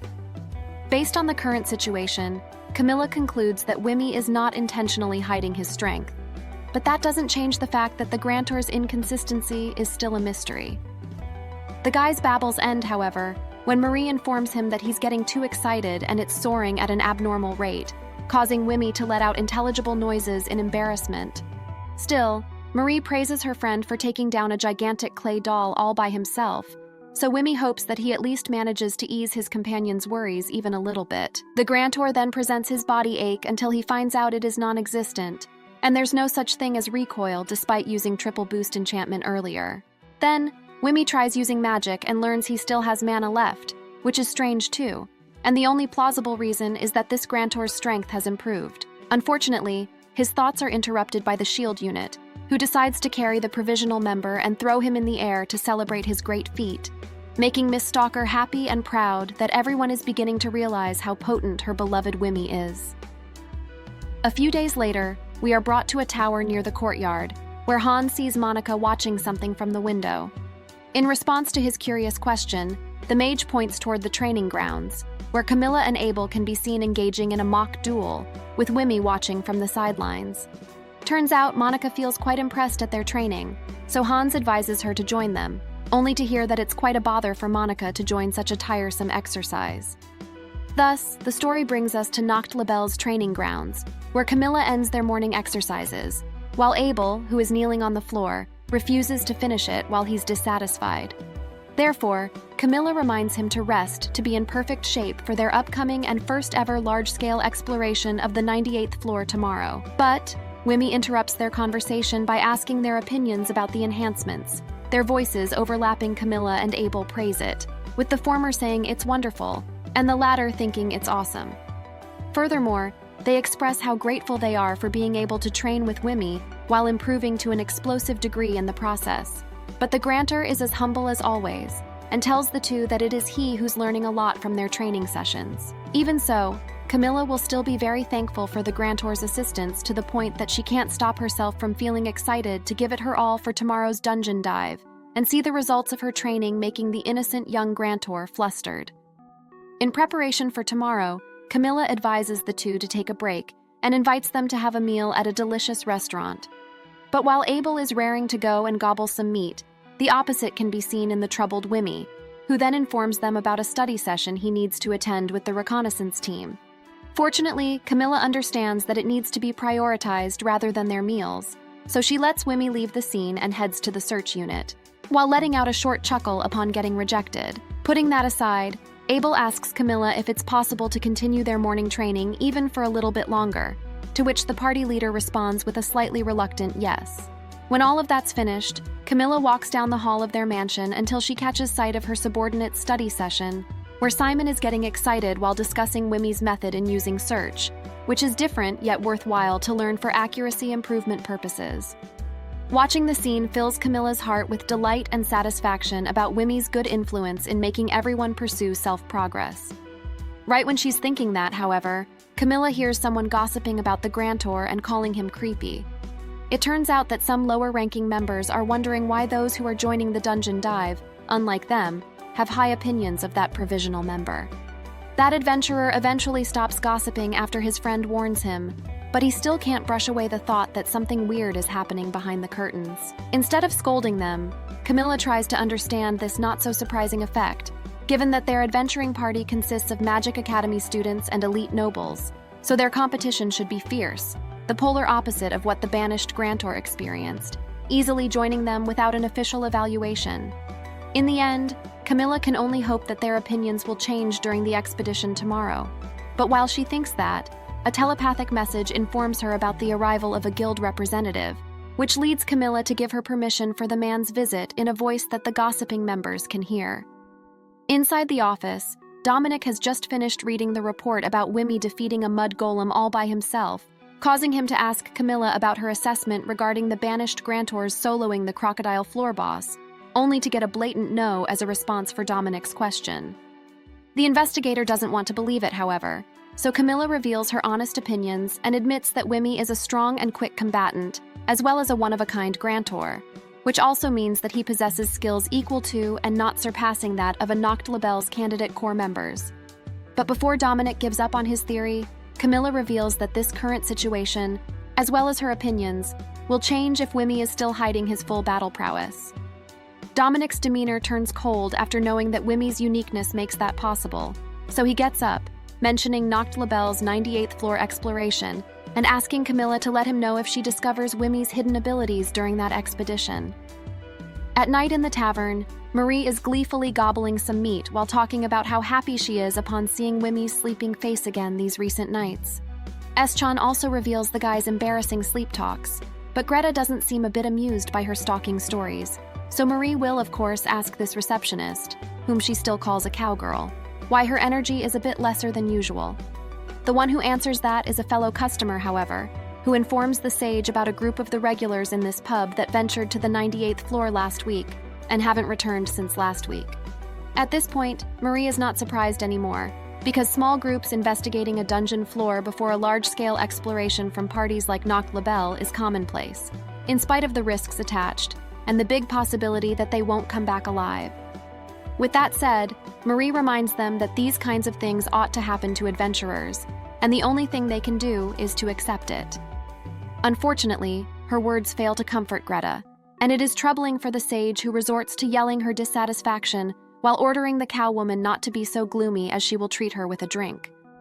Of course, this rare occurrence is surprising even for Greta, but Marie is firmly determined to give the girl something, so she savors it till the last flavor and gets a glass of drink almost half her size. Marie immediately stops her from drinking a larger and more expensive, 5 times the price beverage, making the sage infuriated rather than delighted in cheering up an acquaintance. On the other hand, the other customers are tearing up from laughing at Greta's enormous container, contrary to Marie, who suffers from being called by her notorious nickname after a long time. However, Greta is just worried about Miss Stalker, who will join Nacht Labelle's dungeon dive tomorrow, as she then cries and reminds Marie to come back safely and go to the tavern with Wimmy. Once again, Marie is so speechless by the genuine concerns of the cow woman that she averts eye contact before assuring Greta in an embarrassed, shy manner. On the labyrinth's 98th floor, a small group of adventurers are wandering in the dungeon and are regretting their life decisions, mainly their recklessness to venture into this dangerous level, which forces the party leader to retreat before they end up deeper in the water.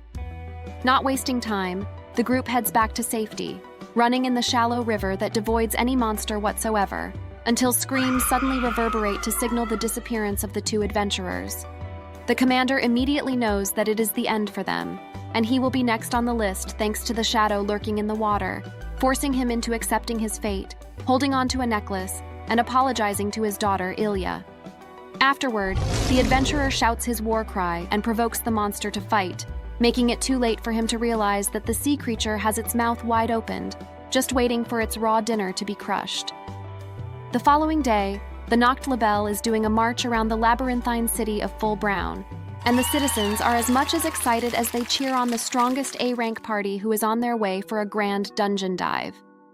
As Wimmy watches this festival-like commotion, however, he wonders if everyone in the Dragon's Wings is included in the crowd, but instantly regrets thinking about them like comrades, and even worrying if their wounds back then are fully healed because there's no news about them recently. Brushing away those thoughts, Wimmy continues the march as he is now a part of Nacht Labelle and not Dragon's Wings, albeit temporarily. Among the crowd, 2 minor characters are talking about the 122 people participating, consisting of all the adventuring party members. Another citizen then joins their conversation to mention the rumored provisional member of Nacht Labelle, who's also a banished grantor from Dragon's Wings, and tells them how capable this famous boy, whose name is challenging for him to remember, is. Their story ends there, though, as the A-ranked adventuring party begins their dangerous dungeon dive on an uncharted floor where high-level beasts and boss-class monsters are waiting, with a powerful speech by Camilla in front of her subordinates in the hall of the Adventurer Guild. With the Nacht Labelle members all eyes on their leader, Camilla encourages them all to leave their fears behind and use the precious lives they have to protect honor, treasure, and comrades, while making a triumphant return without a single casualty. Yelling their party's name, Camilla finishes the speech, and the Nacht Labelle is filled with vigor and confidence as their roars howl loudly, except the grantor, who is awkward at times like this. Marie cannot help but mention the embarrassing display she's seeing, but these two's light and cheerful mood comes to an end almost immediately, tensed up about the upcoming exploration. Soon after, Nacht Labelle heads to the first floor, proceeds to the shortest and safest route they know, and ultimately reaches the place shredded with mysteries, the 98th floor. In this area where the ceiling is too dark for them to see, Wimmy reviews his current role in this expedition, which is to enhance the units on the front line while assisting in scouting and searching traps as side tasks. The pressure is really getting there, and Abel notices that, but Wimmy seems to be in denial of his nervousness until he throws up from all those anxieties piling up. Desperate, this poor guy tries to calm himself down by dividing his tasks into 2 phases, the movement and combat, but that too is overwhelming that Wimmy mutters them in a whole paragraph with too many sentences. Still, Abel believes that this grantor will not fail no matter what, causing him to put his trust in Wimmy in exchange for the enchanter's faith to also rely on them. Furthermore, Abel declares that he will protect the grantor even against a floor boss, which moves Wimmy emotionally, feeling assured by the words of the warrior, who then realizes he just did something cheesy. But while he's suffering from the aftermath of the embarrassment, Wimmy, on the other hand, is wondering if he's now qualified to call Abel a friend, as they have already spent a reasonable amount of time together in morning training and casual conversations. Therefore, Wimmy gets Abel's attention to invite him to a meal when they return, only to get stopped not just by his stutterings, but also by the voice suddenly echoing in his head, welcoming Wimmy into the labyrinth. The guy yells in surprise, and it turns out he's the only one who heard the message, because Abel is confused about why Wimmy is acting that way. Moreover, it is revealed that the welcome is always ringing every time the Grantor visits the dungeon. But it looks like there's no time to think about that right now, because the two just received an order to form a particular battle formation with the whole forefront team. Eventually, Noct Libel reaches a cave and enters it with the lead of the vanguards, not even bothering to eliminate the low-level monsters who are amicable enough not to block their way. In contrast, the search unit spots the presence of an enemy Hydra, causing Wimmy to assume, thanks to the sea creature and the semi-aquatic monsters, that they may be surrounded by water veins around their location.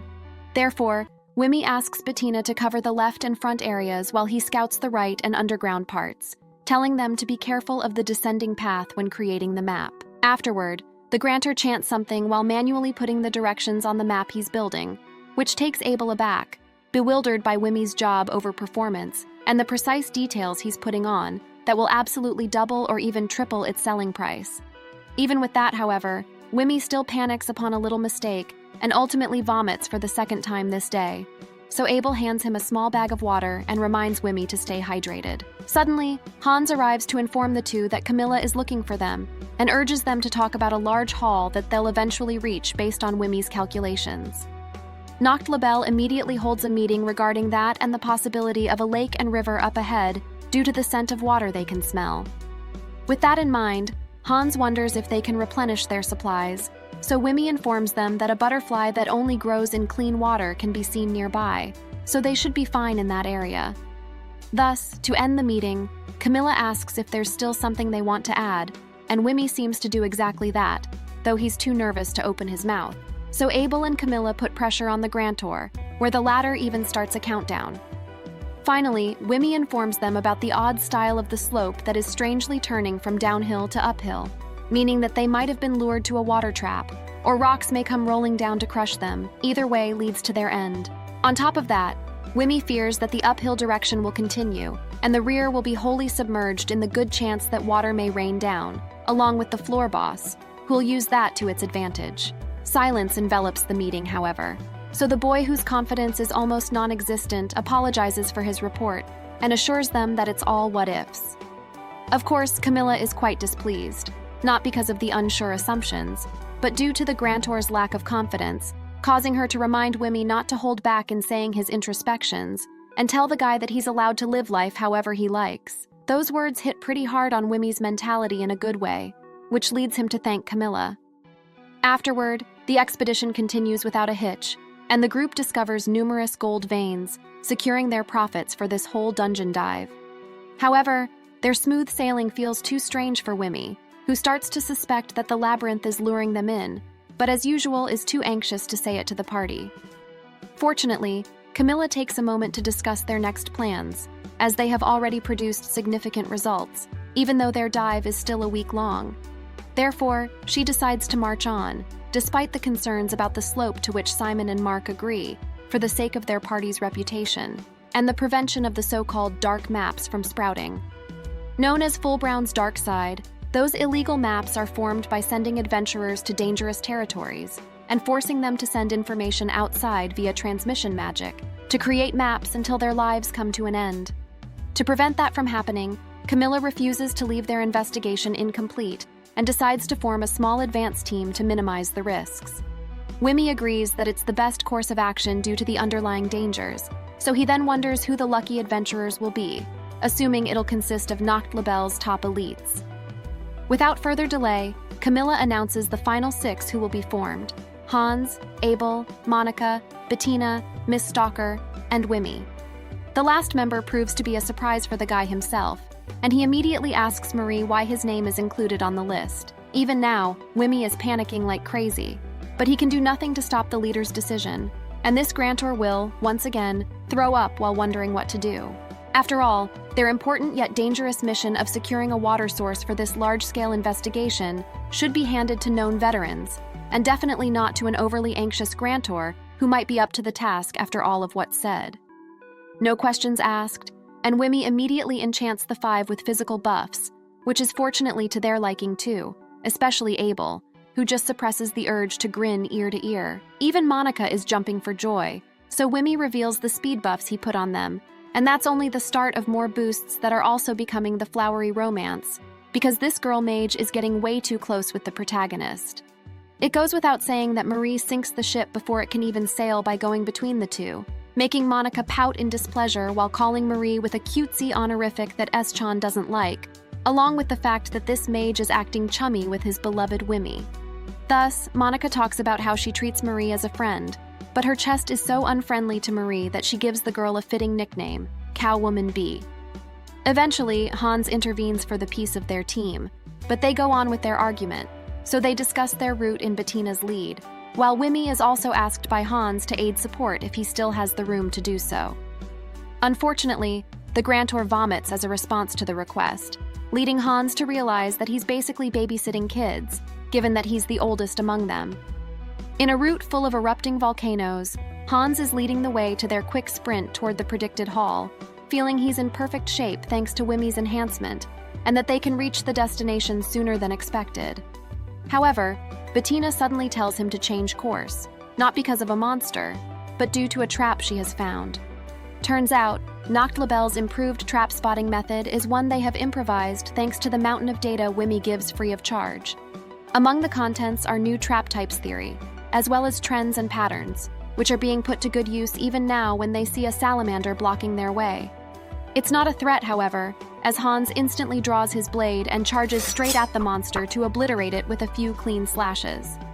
Unfortunately, the salamander's scales are too tough for Hans to destroy, so the battle still continues, this time with Monica's magical spell. She starts charging the magic power and glances at the Grantor to tell him about the enchantment, which leads Wimmy to have Monica keep the attack on hold for the time being. Without second thoughts, the mage does as the Grantor requests and declares her approval of the enchantment, allowing the string of boosts to get attached in the bunch of smiling supernatural sparks, ultimately granting them speed reduction and range adjustment before finalizing the Grantor's enhancement. There's no further delay, as Monica releases the electric shots she's been holding on for a while and sends them straight to the injured salamander, hitting the beast with each of her attacks. Due to Monica's surprise, Wimmy explains casually what he just did, and tells Hans that enchanting weapons are also possible with his abilities. Therefore, the Vice Commander approves the enhancement technique of the Grantor, and takes his turn once more, this time with a boosted blade emitting a light that screams its strength.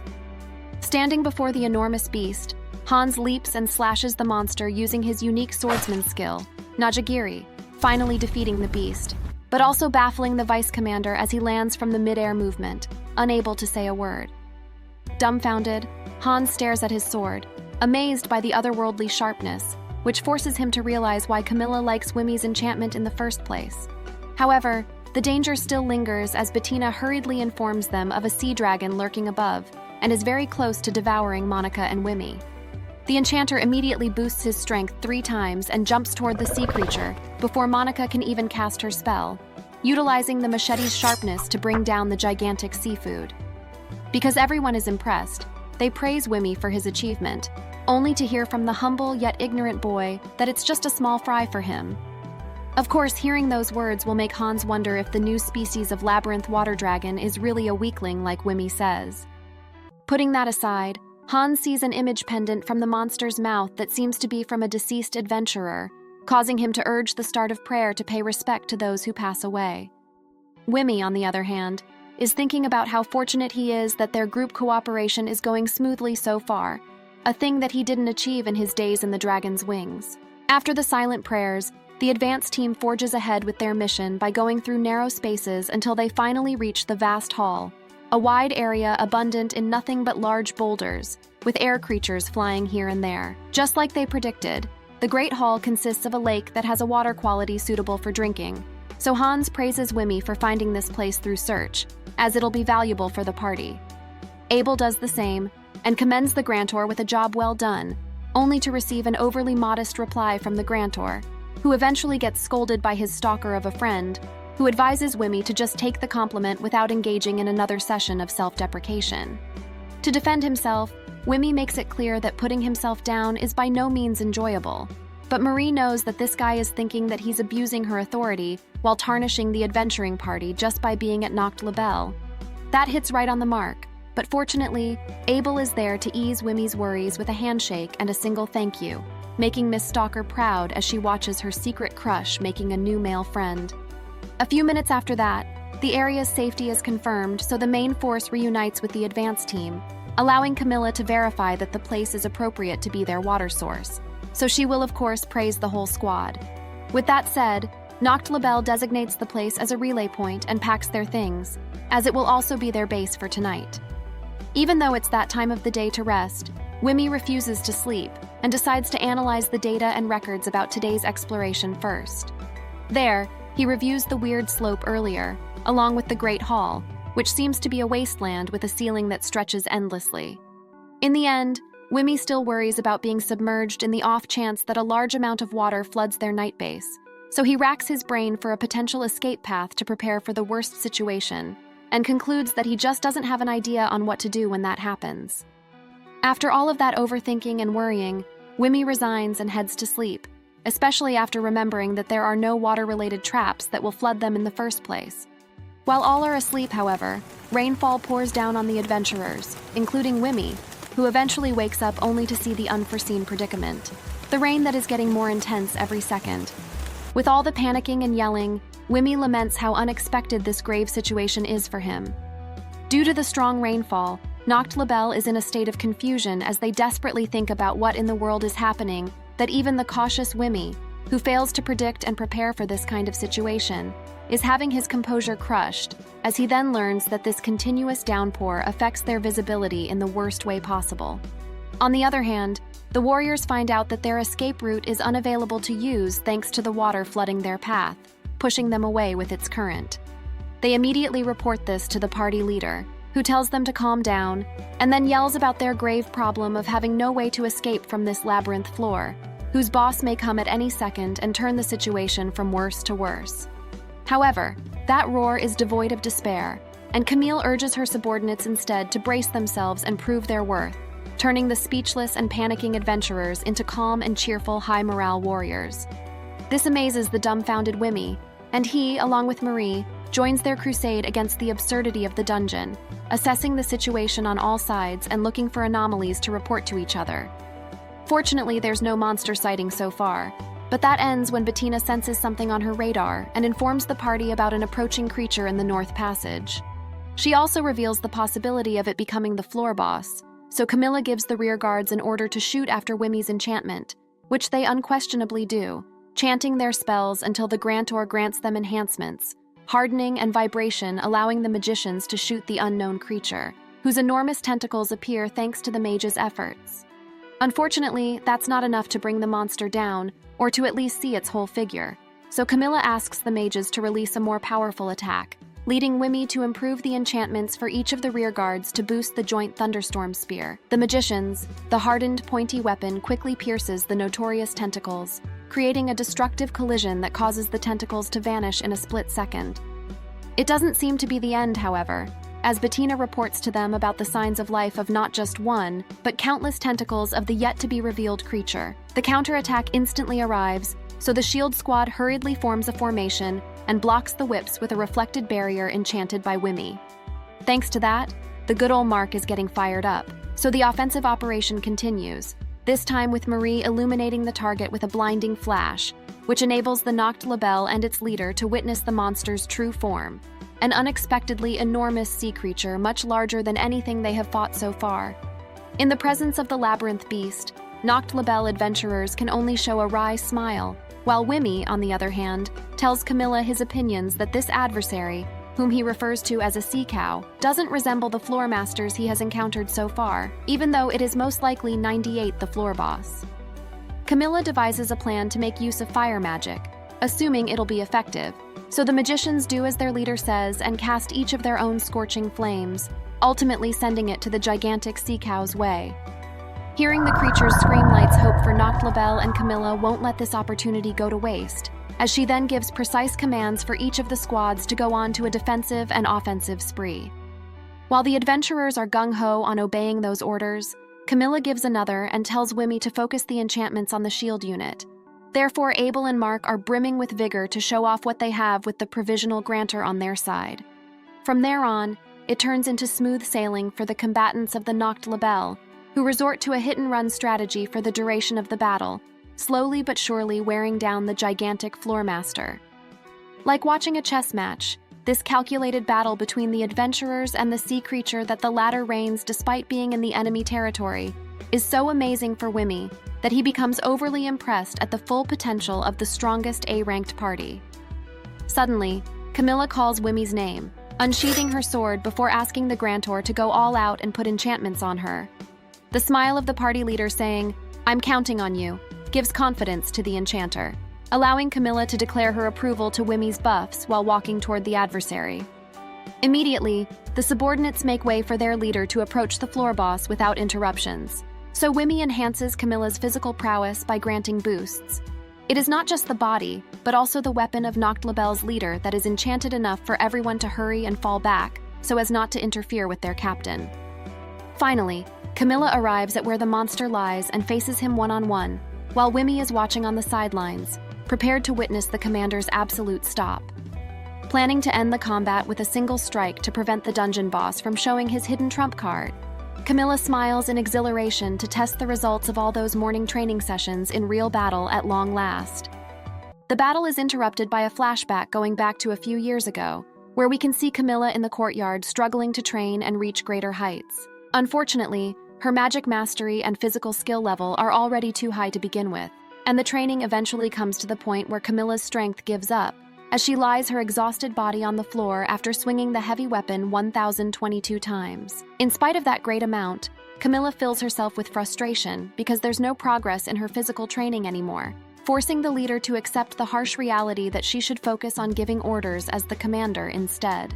With that, the story returns to the present, when Camilla is still walking toward the enemy alone, while contemplating the effects of the enchantment repetition training with Wimmy, which ultimately gives this adventurer hope that she hasn't reached her limits after all. Camilla smiles, feeling grateful to Wimmy, who is the main reason for her exponential battle growth, and realizes just now that their first battle experience together is the trigger of the revival of her exhilaration as a warrior. Without further delay, Camilla activates the giant hunter, turning the not-so-large magical blade into a light sword larger than the size of the enemy monster. Moreover, according to Hans, Camilla's ability won't be restricted thanks to the endless sky in this deep part of the dungeon, and that premonition is turning into truth, as the giant hunter can be seen stretching in the pitch-black, non-existent roof, while Camilla is maintaining her battle stance mid-air, prepared to release the large swing of the gigantic magical sword. After all, this commander finally senses the lightness of her physique, as she then shows a blushingly satisfied smile due to the blissful physical state where she can strike with all her might. Unfortunately, that also means that the adventurers need to run as far as they can, because there's no holding back for their leader, who faces the sea creature's tentacles head-on. In response to the monster's desperate efforts, Camilla mercilessly showcases the infamous ability of the giant hunter and splits the colossal sea creature's body in half with a single yet overpowered slash. It goes without saying that the impact of the 100% sword swing makes a mess out of the floor boss and utterly divides him into two, with the other half eventually falling to the ground. As they witness Camilla's utter stomp, the adventurers of Noct Label yell in celebration of their complete victory, but that won't last long, as Wimmy senses a lingering danger for their party. Simon, who also notices the same thing, reports that there's still a biological response from the sea cow, despite it's not in its complete form anymore, so Camilla rushes to do the countermeasure, and so are Marie and other combatants, who shower the floor boss with continuous magic spells. After a few more shots and chants, Simon announces their triumph against the floor master, and the adventurers will once again roar a louder cry of victory, because they just defeated a high-level dungeon boss in just their first dive, an unprecedented event that is worthy of being a historical moment, not just for Noct Label. But while they are celebrating at their heart's content, Wimmy doesn't have an inch of happiness in his face, and is instead doubting that the boss battle is over. Eventually, he contemplates how easy it is for them to beat the monster, which is strange considering that they're on the 98th floor, until Wimmy just forces himself to believe that Noct Label is strong enough to pull it off.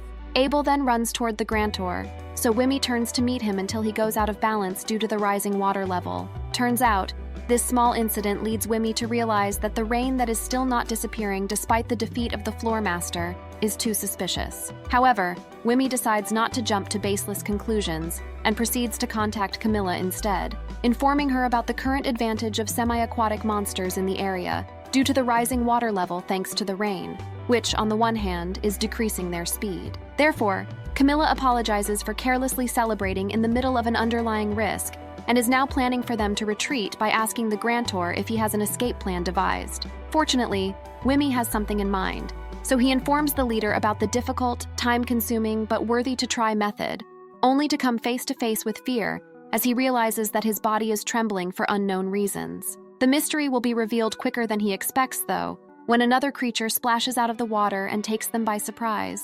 Along with that is a large rumble somewhere, and the adventurers of Noctlabel still have entirely no idea what it is until they see a creature emitting a black mist, causing them to turn around and catch sight of a gigantic sea monster, a creature similar to the one they fought earlier, but is more colossus, and not to mention terrifying than that deceased mob. Everyone instantly realizes the nightmare awaiting them, and they can only stare in despair at the titanic aquatic beast, which the adventuring party thinks is the real floormaster. However, that thought is also dismissed by a series of thunderous rumbles echoing, and the appearance of more gigantic sea creatures that are the same, if not stronger, than the second sea cow who arrives. Once again, despair envelops the adventurers of Noctlabel, including the grantor, who looks clearly devastated, contrary to their leader, who still has the will to fight despite all of these not-so-desirable revelations on the 98th floor. In addition, the black smoke worsens the fear of the adventurers, who, at this critical time, are oblivious of what to do to win,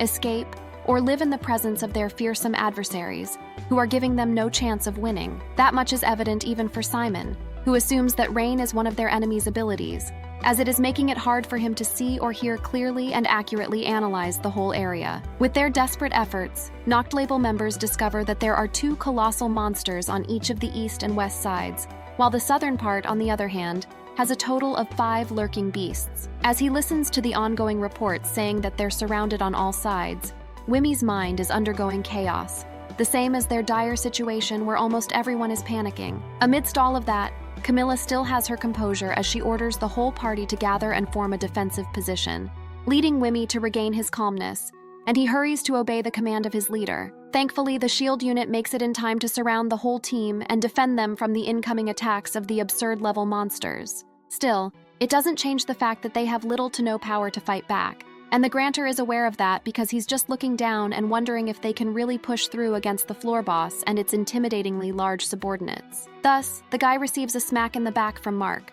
who tells him not to look down and instead glance around the faces of their companions. Wimmy finds out that everyone is still willing to fight to survive, and he's the only one panicking this time around. Finally, the grantor gains the motivation to look ahead, reflecting on his actions, and comes to think that they have the power and strength needed to turn the situation around and make it back alive. Therefore, Wimmy assesses everything on the battlefield and ponders a way to execute the methods he can do to help, in spite of the threatening tentacles coming their way. Immediately after seeing the incoming attack, Camilla urges her subordinates to defend, as they still have the morale to do so, despite the all-tentacle joint offensive of those sea monsters. Wimmy spares no time in enchanting the shield unit with protective buffs, allowing Abel and his teammates to yell and endure in unison while listening to Camilla's plan to commence a counterattack to the real floor boss upon the successful defense. However, the great numbers of the pitch-black tentacles are too overwhelming after all, that some members are beginning to cower in fear,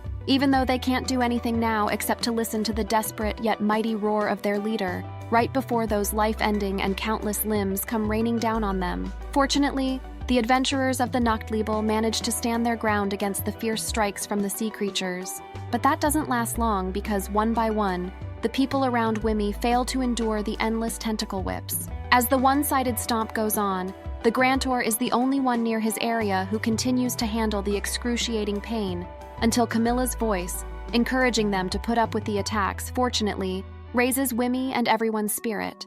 Or so they thought as the nightmare ends, with the adventuring party of Noctlabel partially annihilated. As the story continues, most of the adventurers are now lying on the ground, and even though the tentacle whips that seem to last forever ends, only the higher-leveled warriors are still standing to face their adversary. However, this scenario, no matter how worse it is, is still within Wimi's expectations, as he and the party know the irrationality of the labyrinth, where returning with everyone is absolutely out of the question, no matter how much they prepare for it. Furthermore, it is given that adventuring parties who are first to dive into a dungeon floor will face expected tragic results. But because Wimi is just a provisional member, Camilla advises him to escape alone, assuming everyone will understand the Grantor's circumstances. With that said, Camilla asks for a favor, telling the reluctant Wimi that they can't possibly escape with everyone now, and orders the Grantor to give her all the enhancements he can so she can defeat the monster. Wimi knows what his leader is thinking, which proves to be right when Camilla issues the command,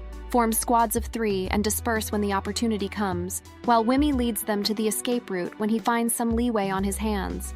Unfortunately, the Grantor's refusal won't be heard this time, as Camilla is determined to take responsibility for the lives of her subordinates. Hearing his leader talk about a future where she doesn't exist, and only the young talents such as Marie, Abel, and even him running Noct Labelle saddens Wimi. But perhaps he can do nothing now but accept Camilla's declaration of approval to his enchantment. With a bitterly sorrowful face, the Grantor faces his inner dilemma and ultimately gives buffs to the party leader, despite how much he hates to resign to such conditions. Brimming with the enhancements from the Grantor, Camilla activates the transmission magic and informs the whole adventuring party of her order, which may possibly also be this Nidus's final words. Without further ado, Camilla tells the adventurers to form groups of 3 after helping the wounded, and immediately escape when the time comes. She then thanks everyone for everything, yet they don't even want to reply "You're welcome" to their party leader, who is basically saying goodbye. After all, it's impossible to say those words to their precious comrade, who eventually cuts the communication channel between her and the adventurers.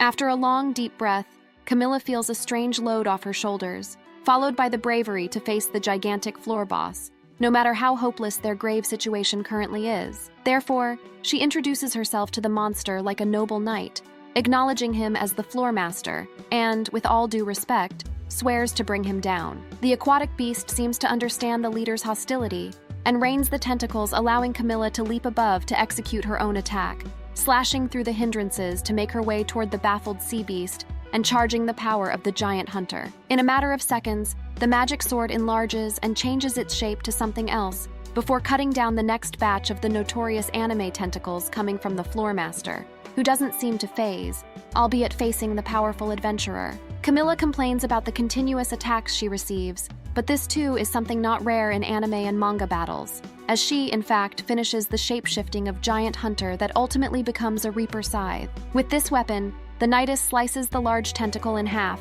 and charges toward the floor boss, eliminating the obstacles easier than when she's using the sword. As the exchanges of blows go on, Camilla feels her body strangely becoming lighter, and this adventuring party leader starts to ignore the fatigue, sensing strength that causes her to think and shout, "Is it really me now?" Yeah, I think the next event answers that question as Camilla reaps the tentacles using her enormous scythe, which makes the monster finally shriek in pain, contrary to the party leader, who is grinning in excitement upon thinking that she can now fight the floor boss on equal terms. The next moments become clear in Camilla's mind, as the Nidus imagines her next moves while swinging the blade, thirsty to inflict more wounds on the sea beast. Meanwhile, Wimi watches the fierce battle from the ground and feels quite amazed at the prowess of his leader, even comparing it to a duel between a mythical hero and a fearsome monster. This is also as expected, but this grand tour is still mentally troubled by Camilla's orders, although he then runs not to waste the stalled time and prepares himself to escape with the adventurers while abandoning the night. Somewhere on the battlefield,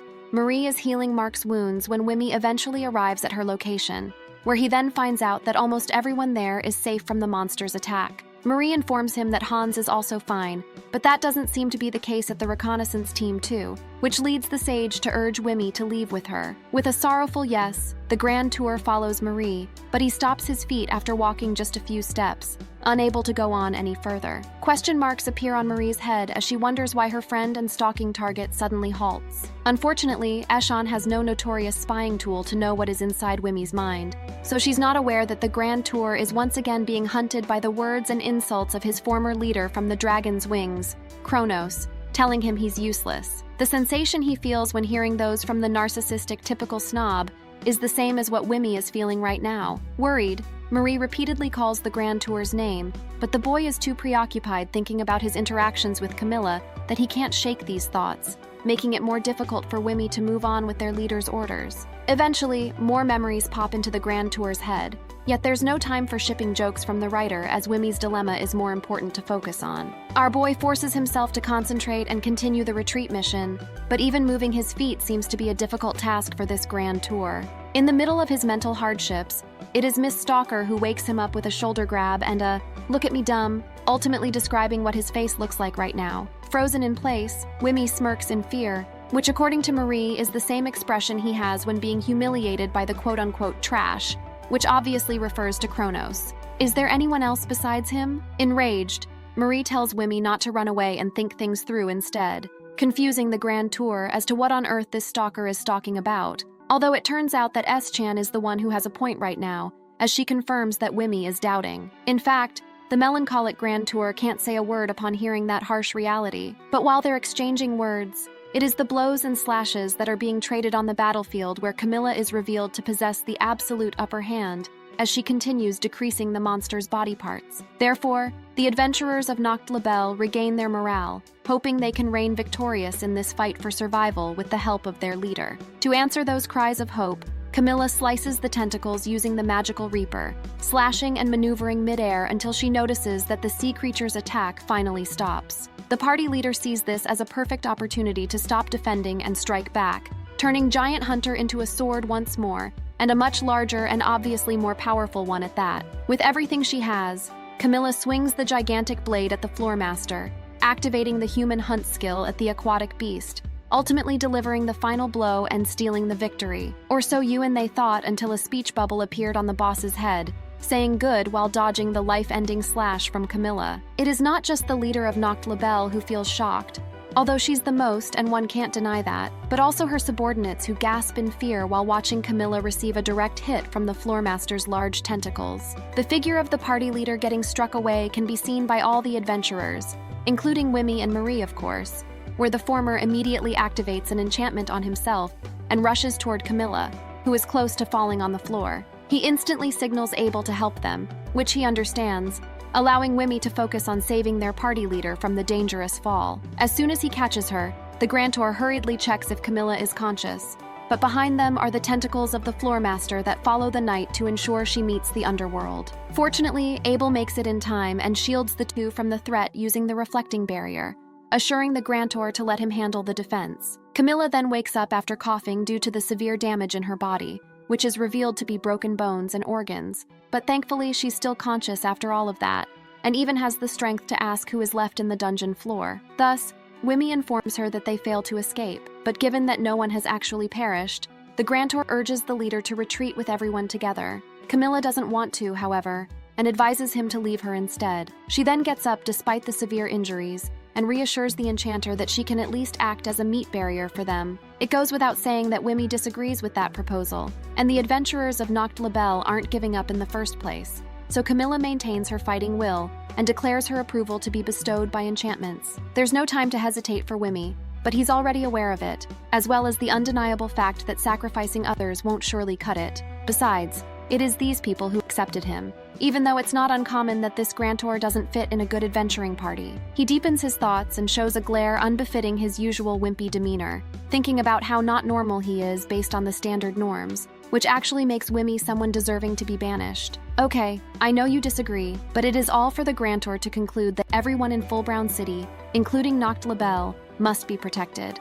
Although I'm 100% sure Dragon's Wings shouldn't be on that list. Still, Wimmy desires to pay back the kindness of Camilla and the others, so he uses the transmission magic and apologizes to everyone, informing them that he will disobey their leader's orders. Even Abel, who's just near him, can't believe what he's hearing, but Wimmy is firmly determined to continue the best option he can think of right now, to beat the Floormaster while giving his companions the time to execute their retreat. Therefore, Camilla asks what in the world is happening, though Wimmy just switches places with her in a sense. Fortunately, the knight's question is answered by the activation of the debuff that steals her enhanced strength. Once again, Wimmy declares that he will defeat the dungeon floor boss, making Camilla conclude that this Grand Tour is really hiding something up his sleeve. She's completely right, as Wimmy then forms his to-be signature hand signal and smiles upon remembering Marie and Camilla's advice to live his life how he wants. There's no more delay, And finally, Wimmy transitions to the skill of Puppet Master. Camilla asks once more what he is doing, but it is pure confusion that the Grantor, who faces the Floor Master and the other not-so-small fries, replies with a statement filled with the responsibility to defeat their adversary. In the raining battlefield where Wimmy approaches the boss, Marie interrupts not to stop him, but to see her friend off with a smile. Same with the Grantor, who's already bidding Miss Stalker goodbye. Marie thinks that Wimmy will win, though. Yet the guy's lack of self-confidence surfaces. Or not, because the Grantor thinks he's much stronger than the boss of the previous floor, which is, by the way, the infamous Croco, if you happen to forget. I hope you're not. Anyway, Wimmy realizes that he's overly excited and assumes it must be because the situation is so fearsome that he begins to tremble at the thought of having his life at stake. In contrast, Marie thinks that there isn't a pinch of fear visible in her friend, and the sage begins to contemplate that she knows Wimmy more than he is aware of himself.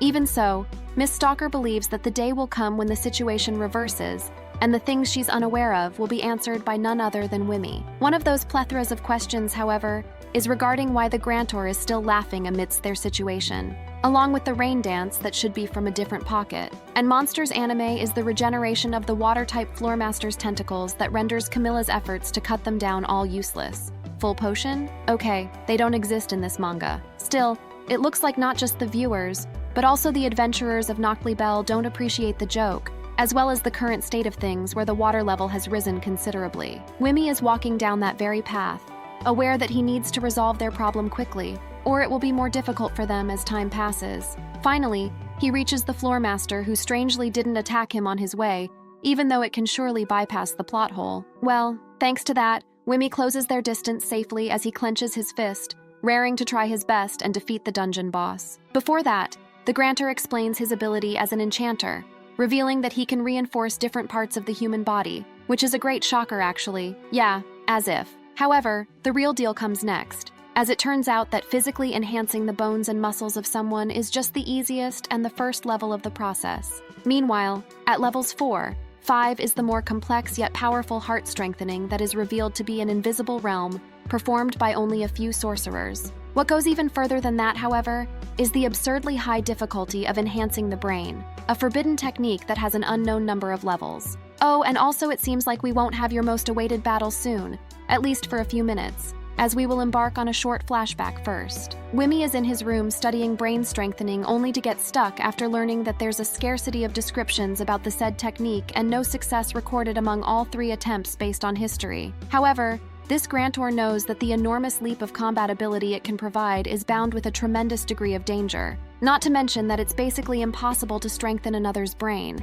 and a non-combatant Grantor doing it on him or herself is practically useless. He's complaining about the lack of volunteers for this dangerous experiment, even though it's natural that no one will risk their lives for this, leading his thoughts to wander and remember the time when Kronos tells him to back off in a certain battle in the dungeon, emphasizing the uselessness of the enchanter. Tempted with the desire to gain strength, Wimmy does the unthinkable and activates his first ever Puppet Master on the brain, increasing its processing speed in a frightening number as the scene then returns to the present, showing the same situation when Wimmy activates the ability and the recent events of his days in Noctli Bell rolls in his mind like a film. The surge of information brings excruciating pain, and he's running the risk of falling unconscious, as well as the overload of data inside his head, which forces Wimmy to become aware of his consciousness to surpass the dangers. By repeating questions and answers to himself, tuning his senses, and adjusting the multipliers at the right limit, Wimmy conquers the overburden by setting the number to 1.00001 times. With this,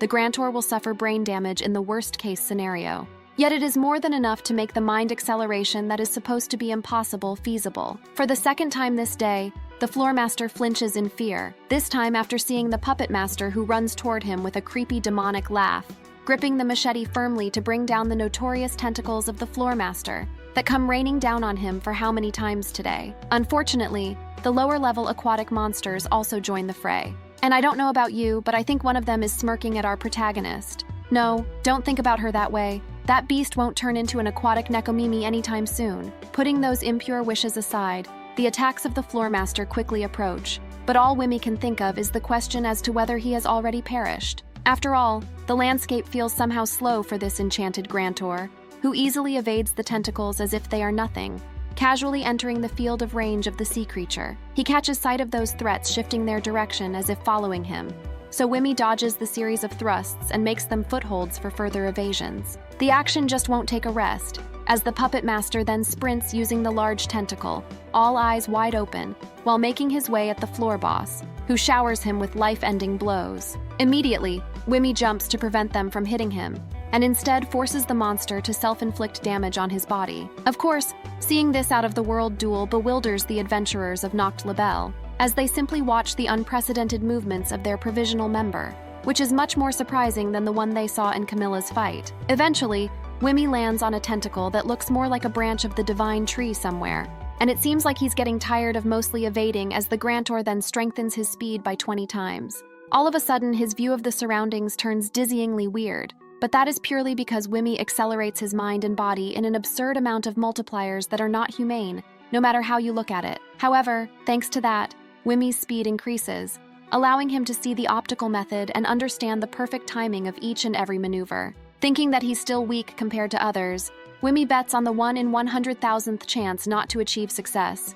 but to make it happen as he once again leaps toward the enemy. Unfortunately, the situation remains almost the same in terms of outcome, and Wimmy still continues dodging the upcoming fierce blows, strengthening the elasticity of his ligaments, which allows him to land a strike while preventing close contact with the tentacles. That is just the start, however, as more limbs go straight at the Grantor, who still laughs amidst the life-ending danger and spins his body, looking for that miracle that will turn the situation around. Using the impact of a machete strike, Wimmy cancels the momentum of his jump and successfully escapes from having a one-way ticket to the afterlife while laughing in excitement. Meanwhile, Marie is treating Camilla's wounds with magic, but the party leader is clearly distracted in watching the fierce battle, although she's baffled at the otherworldly movements of the Grantor. Thus, Marie explains to the best of her ability the dangerous moves Wimmy just made, which leads Camilla to think that it's not in any way the movement of a human.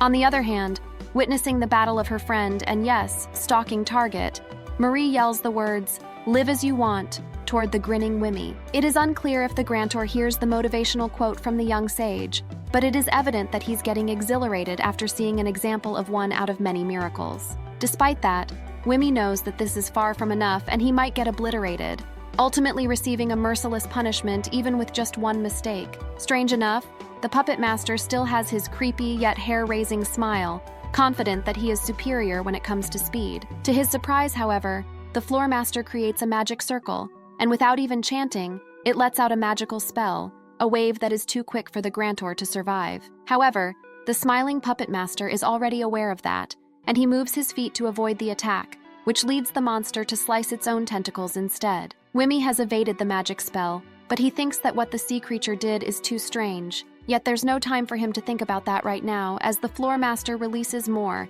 and seems to have no intention to give him any break at all. To the aquatic beast's disappointment, the Grantor dodges the second batch of his unwanted water slice delivery and is raring to evade all of what it throws. With that said, Wimmy sprints at a tremendous speed and slashes the tentacles while dodging the magic spells, and moving his body like that of a puppet. Man, this boy stays true to his skill's name. In a matter of mere seconds, the puppet master has avoided a series of blows, all while laughing in a creepy way which sends shivers down the spine of the audience, who feel bewildered yet seem to be shockingly afraid at the sight, including Abel. In the end, however, the figure of the Grantor fighting for them is purely impressive for the adventurers. After all, the enormous aquatic beast is forming a larger-scale magic circle, and Wimmy with his machete conquers all of them by slashing the magical waves and deflecting them toward the smaller yet still colossal sea creatures. The small fry enemies fall almost at the same time, so Wimmy continues his charge by dashing with the tentacles as footholds, eventually reaching his closest distance from the monster since the battle started. In spite of that, it is not yet time for the Grantor to celebrate, as he then remembers that the floor master can jump and move through water jets like what it did in the confrontation against Camilla. True enough, Wimmy develops a trust issue regarding colossal creatures thanks to the floor master, who moves away from the puppet master, maintaining a safe distance by floating its giant body in the air. Thankfully, it's not the same case with that Berthold guy, but let's put that aside as Wimmy goes under the large body of the monster and jumps backward with his face facing the beast. At this moment, the Grantor feels a disconnection between his consciousness and mind, despite being aware that the movements of the floor master are ultra-high speed, and that it has executed numerous maneuvers within an instant. Wimmy doesn't fail to surprise his enemy, however, as he leaps upward with the machete making efforts to split the monster's body in half. Albeit aware that he will be crushed as soon as the floor master lands, Wimmy feels thrilled on top of knowing that he keeps picking up that miracle this guy has been looking for since the beginning, thinking that being on the verge of demise doesn't mean he has perished yet. As the boss's painful shriek resounds, Wimmy continues his offensive as he strangely doesn't feel Puppet Master's side effects yet, until a black mist appears out of thin air and hinders him. Wimmy quickly deflects the threat the strange smog brings, but it proves to be way more complicated than he expects, and time is running out, pressuring the urge to escape. Therefore, Wimmy goes out of the monster's body and lets himself float mid-air, thanks to the impact, while the floor master, on the other hand, looks like it is complaining about the hole in its shell. Maybe make it bigger next time? Still, everything is just the Grantor imagined, and there are no flaws in his actions, at least for now, although the boy's body is burning from all those maneuvers. His grin screams that his mind is calm though, but that disappears quickly when this guy realizes that, yeah, he's getting a tad bit too excited. As a result, Wimmy reminds himself to focus on the mission and not to spend time on enjoyment, as the lives of the adventurers depend on him now. Those thoughts cause the Grantor to realize that he's having fun the more dangerous and life-threatening the situation is, and that he's unconsciously waiting for this moment the whole time. All of a sudden, the enchanter's sad eyes turn into pure delight and excitement upon finding out that the floor master is still alive. Don't turn into a war freak, young man. Oh, I guess it's more interesting for the sake of the story, huh? Mysteriously enough, the floor master's tentacles spread widely and slowly cover themselves, while the small fries gather around their boss, crawling above the shell of the enormous monster, because no one is trying to interrupt and just letting them do their thing.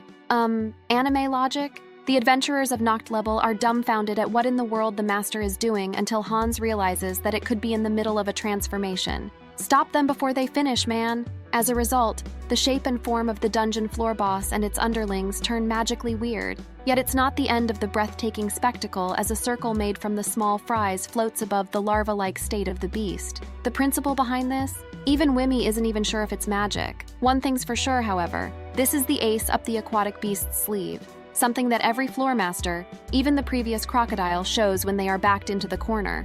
It doesn't take too long for the transformation to finish, and the colossal enemy evolves into its final form, which is too bright to even call terrifying. As you've expected, Wimmy is grinning ear to ear from excitement as he faces the adversary. Meanwhile, on the ground, or should I say watery ground, Mark urges the youngsters of their squad to evacuate while he and the others handle the defense, and tell Abel, their commander, to leave too. The young man will, of course, refuse and inform the concerned Mark that he will join them for the reason that this commander is stuttering to say. But after saying the word and for a total of 4 times, Abel declares that there is now a glimmer of hope, to which Mark agrees with a smile. Trust 100. Hopefully it won't be a flag this time around. Unfortunately, the evolved form of the floor master is actually troublesome even for Wimmy, specifically the floating support organs in its head, which will make it more difficult for him to dodge in a mid-air confrontation. Therefore, the Grantor enhances his physical and mental prowess by 50 times more, allowing him to expand his vision even further.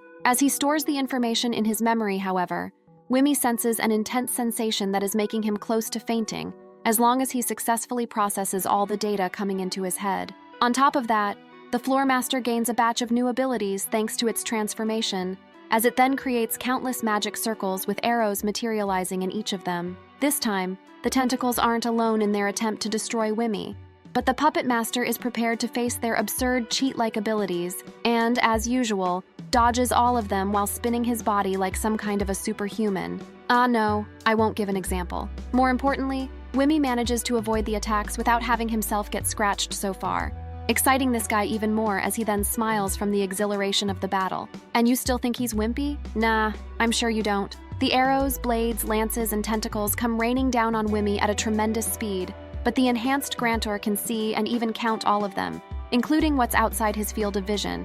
Unfortunately, one of the enormous arrows manages to appear right at his face, but this is still within Wimmy's expectations as he can now predict their trajectories. Or should I say, all according to calculations. Just imagine the scary shiny glasses meme, please. Afterward, Wimmy evades the projectiles while destroying them in the process.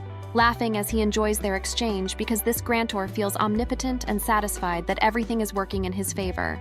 Instead of getting scared by the risk of perishing with just one mistake, Wimmy is getting more and more thrilled each millisecond, and even treats this exchange with his life at stake as a mere negotiation with the floor boss. Finally, Wimmy admits that he really is feeling joy in the middle of the skirmish, and seems to have accepted it, given that he's at maximum performance all in all. While he's evading the monster's attacks with an excited yet terrifying grin, Marie, on the other hand, has just finished healing the injuries of the party leader, which allows Camilla to ask Hans via transmission magic the state of the evacuation. Therefore, the swordsman informs her that he's busy protecting the wounded, and asks the female knight what they can do to support Wimmy. That question lingers on the leader's mind for just a few seconds, but watching the confrontation between the grantor and the floor master causes her to conclude they will only be nuisances for their provisional member. Thus, Camilla orders Hans to stay away from the fight as much as possible, while she, on the other hand, will focus on defense. Using the giant hunter as a shield,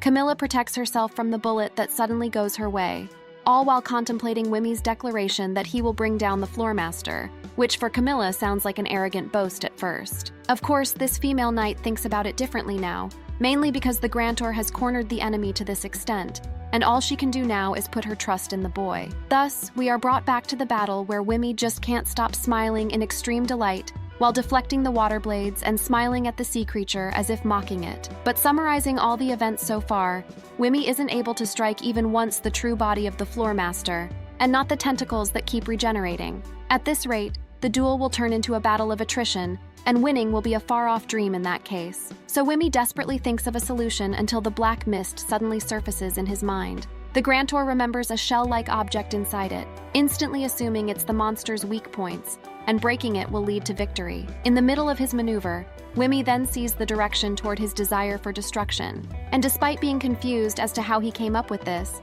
the grantor immediately knows that it's the shortest route to the floor master. Wimmy will, of course, treat this as a series of inspirations or whatever suitable solutions they may be when, in simpler words, this is the path toward victory. He trembles like the ones he showed in the past when scared or nervous, and realizes that those continuous trembling might be due to premonitions of triumph, the emergence of similar paths that lay out a miracle among possibilities. That's why even with the 99.9% chance of perishing, Wimmy's exhilaration isn't diminishing even a little bit, and he proceeds, dashing toward the aquatic beast with a face that will surely get bashed by fans, or make a meme out of it if it's an anime. Little do they know that it's all because of the ultra-speed maneuver Wim executes, like it's natural while avoiding the projectiles from the floor master. Eventually, the grantor leaps above, causing his figure to disappear, at least for the adventurers on the ground. The next we see Wimmy is when he's in the clear sky, which is ironic for an underground dungeon, and there's absolutely no rain falling down on him. As gravity pulls him down, Wimmy notices that it's because he has jumped above the clouds as the boy quickly lands toward the countless tentacles that are lying in wait. It's not a problem, however, and more like they're not even worthy of the enhancer's attention, as he simply focuses on the offensive by taking advantage of the fall's acceleration to speed up his charge toward the colossal enemy. Soon after, the sound disappears, and Wimmy can only hear silence, making him feel like he's the only one in the world and the ruler of that space. Yes, this guy is surprisingly Chunabu. Well, thanks to that, Wimmy reaches the strange mark on the monster's forehead, only to find out that the floor master still has one trick up his sleeve: a barrier. Wimmy hurriedly shatters the protective shield of the aquatic beast, which actually puts a large question mark on the boss's head. Using all his remaining strength, Wimmy hardens his body to the maximum level while maintaining the acceleration and infiltrates the floor master's body, making a hole out of it. Due to the impact, the grantor continues descending until he reaches the black mist, not wasting even a millisecond, and immediately swings the machete at the elimination target. Suddenly, the surroundings turn into pure white with some black glitches, although I'm not sure of the color, because it is, a black and white manga. Wimmy is thrown into confusion by the puzzling turn of events, but he then sees a messy-looking egg cracking with some black yolk appearing out of it. Mysteriously, the ominous aura disappears, and the egg that clearly isn't for breakfast turns cleaner, although it's not the time to mind its appearance anymore as someone's hands come out from it. When the full form of the alien-like creature shows itself, unintelligible voices enter the grantor's ear, making Wimmy speechless as he simply stares at the terrifying entity, who then tells him something using an unfamiliar language. Neither Wimmy nor the manga's translator fails to understand the words of the mysterious creature, Yet the protagonist feels nothing bad upon hearing those, as he then replies with a yes. After some glitches, Wimmy returns to the original realm, where he suffers from exhaustion while catching his breath. Upon turning around, however, the Grantor sees the Floor Master on its last legs, though I'm unsure if you can call the tentacles legs or arm. Just correct me if I'm wrong. More importantly, it means that the battle finally ends, meaning that Wimmy's eyes aren't filled with excitement anymore. Fortunately, seeing the figures of Camilla and the adventurers of Noct Libel running toward him with a smile relieves the Grantor. And yes, there are no ninjas cutting onions for this touching scene. But oh well. Unfortunately, the fatigue gets into Wimmy as his vision blurs even without the editor's help, and he eventually passes out with his head facing the water. Hearing the continuous yells of his name wakes the Grantor, though, which leads him to see the concerned looks of all his companions, along with the disappearance of the rainfall that confirms their victory. The end results? Discovery of 3 gold veins, confirmation of 28 new monster species, a total of 106 wounded members, 12 severely wounded, and most of all, 0 fatalities. Meanwhile, on the dungeon's 50th floor, a frog monster who can weirdly stand like a human is attacking Kronos with his tongue, although it misses the attack, which is undeniably unfortunate. Okay, calm down. I know you're fed up with derogatory jokes. Kronos then signals Nicoré to do her thing, which the priest eventually does as she casts the spell Break in Order and hits the humanoid frog. Then binding magic befalls the monster thanks to Sophia, so Kronos orders the mage to deal the finishing blow. Therefore, Melis lets out a magical flame membrane and pushes their enemy away, while the party leader embeds magic in his sword, because he'll be the one who'll finish it, of course. After a single stab, Kronos follows it with numerous slashes and swiftly defeats the humanoid frog, while looking back at it like he's some kind of a cool hero. After a humph, Kronos then wipes off the stain on his face while the 2 girls immediately fawn over their crush. Fortunately, Sophia isn't developing some romantic feelings for their party leader, and is just purely impressed at their battle prowess. Moreover, she thinks that their coordination has improved considerably, along with the expansion of her skills, which now consist of minor tasks like reading maps, which was also Wimmy's duty before. It turns out, however, that Lady Elf is doubtful if their achievements are really remarkable, despite the abilities and talents of her 3 companions. Sophia concludes that a successful future is not within her sight, and Dragon's Wings can no longer return to their once famous reputation as vanguards. To put it simply, Sophia is immune from Kronos' non-existent charm, and she doesn't believe that defeating Floor Masters is physically possible, even with their group's recovered state. Of course, she doesn't voice out her opinions, so we are then brought to their headquarters where the group is happily enjoying dinner. In fact, their delight is so much to handle that everyone is not saying a word, and are all wearing troubled faces. Okay, they're clearly not happy. The one who breaks the ice is Melis, who suddenly talks about Nikure's cooked meal, which has some carrot stems on it, which leads Kronos to tell the girl, "You're always a bit clumsy," and makes fun of Melis afterward. As a result, the group finally shares some laughs, yet it turns into silence once again for the reason that, according to Sophia, is the lingering heavy atmosphere given they're not the adventuring party they used to be after all. Eventually, Kronos suggests a solution, and with all smiles, tells them that they should expand their party, which makes his hardcore fans feel a tad bit troubled. They absolutely don't want it. However, their leader is firmly determined to commence this recruiting plan, thinking it's the best way they can return to being on the front lines as they could attract more members after all. Therefore, Nikure asks how many they are planning to add. So Kronos reveals his desire to hire dozens of adventurers, or even more. Now that's more troubling for these 3 ladies,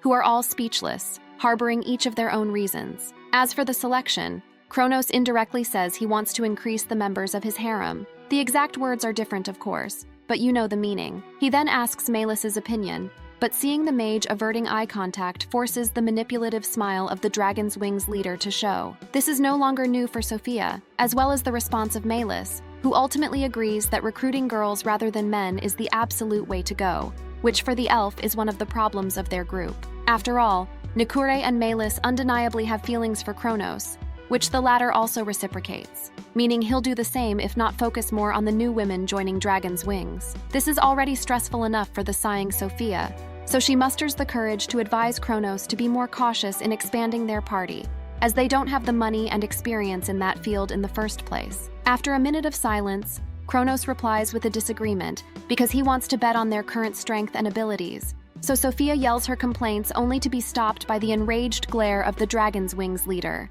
Man, poor elf just wants your team to prosper. Unfortunately, Kronos 100% believes that they could somehow manage the funds by defeating a floor master, but that makes it more problematic for Sophia because this elf knows that there's no way they can do that. On top of that, Kronos smugly tells Sophia to tell more of his concerns in his room later. You can hit him if you like.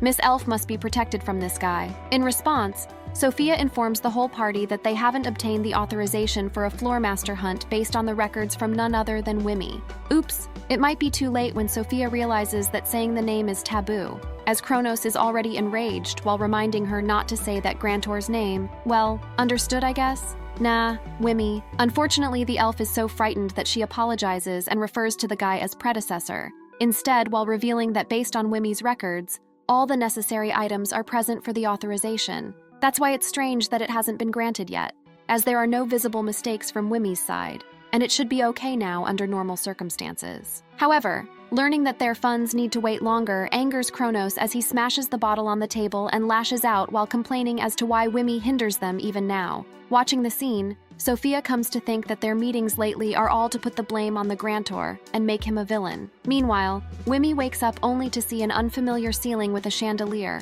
a typical sign that the protagonist has transferred into another world. But this is definitely not the case in this series. Instead, Wimmy is greeted by his beloved friend Marie, who prompts him to say, "Good morning," causing pain to befall the Grantor as he hasn't fully recovered yet. Don't force yourself, young man viewers are concerned. He still tries hard to remember all the events though, and panics after recalling them while asking Marie where everyone else is. Therefore, the Grantor gets punished for overexerting himself, even though we and Miss Stalker reminded him not to. But thankfully, Marie is there to calm him down by revealing that all of Noctilli Bell survives despite the injuries. Turns out Wimmy has been sleeping for 5 whole days, according to the young sage, who suddenly smiles to tell her friend, "You really did well." The Grantor is speechless for a second, but he eventually lies his exhausted body in the bed again, relieved and satisfied that his efforts aren't in vain after all. Afterward, Marie asks if it's okay to tell Camilla about the news, and of course that's fine for Wimmy, so the female sage then starts to leave, but not until she asks her friend if he had fun in the battle. Despite being taken aback by the question, Wimmy averts his eyes in embarrassment and says it is a bit enjoyable, to which Marie replies with a delightful grin. When she leaves, it doesn't take too long for someone to rush at the door, open it and make Wimmy panic as he yells the party leader's name. After all, Camilla stands before him and bows her head to show how grateful she is, which is actually troubling for the Grantor given his personality. Still, Camilla feels so grateful to the point that she doesn't know how to repay the Grantor for saving Noctilli Bell from their demise. The party leader shouts aloud, "Thank you," but Wimmy doesn't know how to reply, so Eshon is showing a mischievous smile while watching. Thus, the boy calms down and says he's glad that everyone is safe, moving Camilla and making her happier, as she then hugs Wimmy and buries his face into her armored chest. "Please restrain yourself, ma'am. Her boy can't handle that much pressure and is already going out of breath." Unfortunately, Marie is getting envious as it turns out she's stopped herself from doing it since the beginning. Come on, dear author, give them their moment. Afterward, Mark arrives with Monica, Hans, Abel, who is crying, and basically everyone at the adventuring party. Seeing Wimmy being strangled by Camilla is a sign for Abel to do the same though, and he ultimately rushes to the Grantor while the poor sage is getting more and more jealous each second. Then, Marie turns into full defensive mode when Monica says she'll hug Wimmy too, and calls her names along the lines of dummy, while Hans, on the other hand, calms their leader because their benefactor is already suffering. Therefore, Camilla turns serious and gets everyone's attention before reminding them not to put more burden on Wimmy's body, so they should make the greetings quick. Doesn't that contradict you, Camilla-san? Well, the adventurers think so too, but they're too scared to argue with their leader. Soon after, the ceremony starts, and they all form a line while eagerly waiting for the person in front to finish. Unfortunately, the man's gratitude ends with just 2 sentences, because Camilla declares it's the end of his time, and like him, she wants to express her thanks more profoundly, yet is unable to do so due to the restrictions. Thus, the event continues as we spot a rare human species effortlessly disguising himself to no avail, because Camilla sees him and scolds Abel for attempting to join the line. "It's the second time for you, right?" That's considered null. Put simply, that's the conversation between the 2 comrades because, as you already know, Camilla wants to do it too. Mark plans to do something illegal if that happens in reality though, while Hans, on the one hand, intervenes to drag their party leader away, reminding her to rest as she is also a patient after all. Witnessing all those comedic exchanges, Wimmy lets out a dry laugh and the ceremony ends after a few more hours, leaving him and Marie in the hospital room. Despite how exhausting the day is, Wimmy plays the scenes in his head where everyone is thanking him, mixed with impressed at the battle performance he has shown. Even though the expression on his face is like this, Wimmy actually feels proud and confident that he can join Noctali Bell in the future, not to mention grateful that his companions managed to keep away the troublesome interviewers. However, it seems like this banished grantor still can't recover from his trauma, and thinks that some of them don't mean what they say. Therefore, he forces himself to believe that they're genuine kindness, and that he doesn't really harbor all those bad thoughts. But it proves to be too hard in the end, so the grantor just sleeps them all. No, it is not stalking this time, and Marie is simply worried as she stands outside the room. In the Adventurer Guild, Dominic reports the awakening of the banished grantor to the guildmaster, and asks him if Noctali Bell has submitted their report, because their victory against the boss of Floor 98 is already the talk of the city. Moreover, the rumors about a provisional member defeating the floormaster alone are already circulating, so there's a need for them to verify that information. Dominic notices that the guildmaster is strangely happy though, and the man whose face is taking too long to be revealed says he personally wants to visit the rumored boy and investigate the case regarding the subjugation of the dungeon's 97th floor boss. The next moment, we are brought to the next arc's prologue, where Wimmy and Marie are finally having another touching moment. Although it seems like there's no happy mood at all when the female sage tears out as she makes the grantor promises to remember and think of her at least once a day. Unfortunately, Wimmy has no idea what she's trying to say, and the scene ends, which is then replaced by a question: who can prove that the labyrinth is really there? Turns out that this comes from a book written by a doctor named Heinke, who questions the belief that the labyrinth extends downward, given that teleportation portals are used to progress from one floor to another. Of course, the one who's reading it is none other than Wimmy, who feels quite amazed about the contents, and the author himself, who this grantor believes is a sympathetic person. He's wondering why Dr. Heinke's hypothesis can't be seen in academic journals, though, to the point he doesn't immediately hear Camilla if she happens not to loud in her voice. As a result, Wimmy sees the party leader's irritated smile, leading the boy to apologize for ignoring her. Fortunately, it's just a joke. So Wimmy then talks about how happy he is for obtaining the book Labyrinth Madness through some connections, which seems to refer to Camilla because she knows that its distribution is mysterious. It turns out to be accurate according to the hospitalized grantor,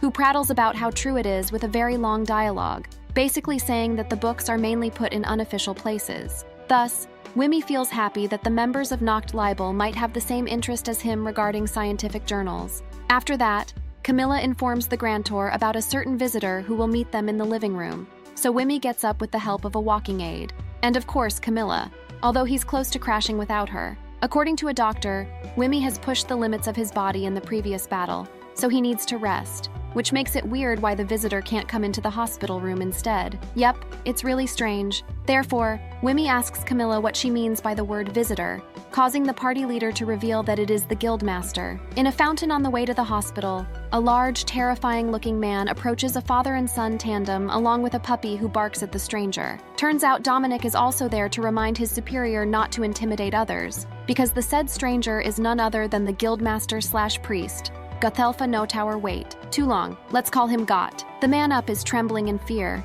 yet the guildmaster seems to be purely irritated when a reporter suddenly approaches him to talk about the matter with Wimmy. Of course, Got will pay the man no mind, but as if the reporter will give up that easily when he can just pester the priest. However, seeing he isn't the slightest bit interested prompts the reporter to resort to his next plan, an offering of a quote-unquote donation to the guild. Needless to say, this man has messed up 100% because Got treats that as a temptation for bribe money and is clearly enraged. But Dominic can only go, oh, he knows what will happen next. As the guy expects, the reporter is enveloped with fear as he literally looks up at the guildmaster who is ready to gift some smash. Dominic hurriedly stops him from hurting the newsman, but it turns out that Got simply claps his hand right in the face of the reporter. The wind pressure is already enough for him to fall on the ground, though while having excessive question marks on his head and with some nosebleeds as a bonus. You never mess with a principled man, no-name character. See? The enraged guildmaster then reminds the reporter that he was a priest before becoming the head of the guild, so tolerating this indecent behavior is absolutely out of the question. While the man trembles in fear, Got approaches and advises him to show more determination, chasing after the quote-unquote the sunset owl, or the fox. Please, if you have any idea what they are, just throw it down in the comments. TLA putting that aside, Dominic informs the guildmaster that his reputation is also doomed from hurting the reporter, leading Got to threaten the man to not write this news and even offers to heal the wound, although the guy refuses. You know what that means? The reporter just got a scoop and he'll publish it. So much for the threat, Guildmaster-san. Eventually, Got arrives at his destination and apologizes to Wimmy for the inconvenience. Yet the Grantor looks more terrified than concerned, especially because the man in front of him is the Guildmaster himself. Wimmy tries his very best to introduce himself, but Got is just too intimidating, as it turns out that he was a legendary adventurer who paved the way in the labyrinth with a giant warhammer. Also, thanks to priests being the second job with the highest physical enhancement, Got basically becomes a warrior who can self-heal, which is why he's also known as the Diamond, a surprisingly not toony nickname. His presence is scary enough for Wimmy to shriek, though, and permit the Guildmaster to call him by first name, so Got lightens up the mood with a laugh and reveals that he's there to celebrate, along with some little verification. Kronos should be scared. Before that, Got praises the Grantor for solo defeating the Floormaster, which leads them to surpass level 98. Unfortunately, Wimmy is so confused as to what this living legend means, and tells him that their victory is thanks to all of Noct Labelle's efforts, and by no means solo. Got bursts into laughter upon hearing that, and informs the Grantor that provoking the Floormaster to its final form and obliterating it is practically his victory alone. Moreover, Camilla has plans to support it by speaking on behalf of Noct Labelle, so what's left is the Grantor's consent. On top of that, Wimmy is invited to the Victory Festival ceremony and will receive a staggering cash reward. An honorable event for Wimmy, as the event is the largest celebration that occurs every time a Floormaster is defeated. Furthermore, the festival this time is a never-before-seen one, given that the conquest of floors 97 and 98 will be celebrated at the same time, making it the biggest celebration in the whole history of Full Brown. With the Guildmaster's glare, the conversation moves on to the main topic, the subjugation of the high-level floor 97 by Dragon's Wing's 4 members, and the extraordinarily fast victory of Noct Labelle, level 98, the single adventurer that eliminated the aquatic beast and the Dragon's Wings with these. Got connects the dots and leads him to this Grantor. As a matter of fact, even the Guildmaster doubts the Dragon's Wings side of the story, so he informs Wimmy that they haven't granted authorization for Boss Croco's defeat yet. Dominic then appears as the first who raises suspicions and stops the approval, surprising Wimmy because he's sure that the required documents are in order. Undoubtedly, Dominic agrees, however. He senses that they don't credit Wimmy whatsoever, given that there are discrepancies between the report and their investigation. Thanks to Wimmy's reaction earlier, Dominic confirms that Wimmy is unconsciously downplaying himself, which helps him to verify the details in the report that says the 3 damaged the Floormaster, and it is the Grantor who reveals it. In the not-so-distant past, Dominic disguises himself to interview Kronos, and learns from him that he splits the monster in half to attain victory. Yep, it's just another reason to hate this guy. Hearing his own version of the story causes Wimmy to let out a disappointed face, at which I think is the first time in this series. Correct me if I'm wrong. Thus, Dominic concludes that Kronos is exaggerating to steal the credit, causing the troubled Grantor to agree and complain. Fortunately, Got doesn't believe those lies from the Dragon's Wings leader, allowing Wimmy to ask what it really is that they're expecting from him. Declaring he won't overlook falsehood, Got tells the banished Grantor that he has the right to restore his honor. Such powerful words are too much for Wimmy, but he understands that the Adventurer Guild wants him to take credit for conquering Floor 97. Unfortunately, the inner dilemma darkens the boy's thoughts, and he comes up with a rather surprising yet somehow disappointing answer. The Dragon's Wings passed level 97 before he left the party and joined the dungeon dive wherein they conquered Floor 98, and his contributions are appreciated. Is there any problem with that? Says the Grantor with a cold tone, shocking both Dominic and Got. I'm sorry, Wimmy. I'm sure the viewers have something to say about your decision. Regardless, Wimmy realizes he's rude and apologizes to the Guildmaster, so Got decides to understand the boy's choice with the condition that Wimmy will inevitably accept the honor regarding Floor 98. Soon after, the two exit the room and meet Camilla in the hallway, who's asking them about the situation. Well, Got replies with another question because he's wondering if Wimmy is aware that he really defeated the Floormaster. In addition, the Guildmaster says that the young Grantor looks too ordinary, but evidently has the ability to finish them off in an instant if he gets serious. Camilla just smiles, however, as she tells them that Wimmy isn't accepting money offers no matter how large it is, like what happened to her in the past. Man, Camilla might be holding a grudge. Therefore, the Adventurers Guild's conclusion is not to get too involved with the banished. As Got then informs Camilla that Wimmy doesn't accept the story about his achievement on Floor 97. Unfortunately, the Guildmaster and Dominic leave without being able to convince the Grantor. But the words of that boy have left a deep mark in Got's mind, which leads him to wonder if Wimmy really treats his encounter with them as seriously as anyone would. A few days later, the hospitalized Grantor is in his room along with Abel, who seems to have been taking care of him since recently. In fact, this guy visits every day and is the one who enthusiastically volunteers to care for the Grantor despite his busyness.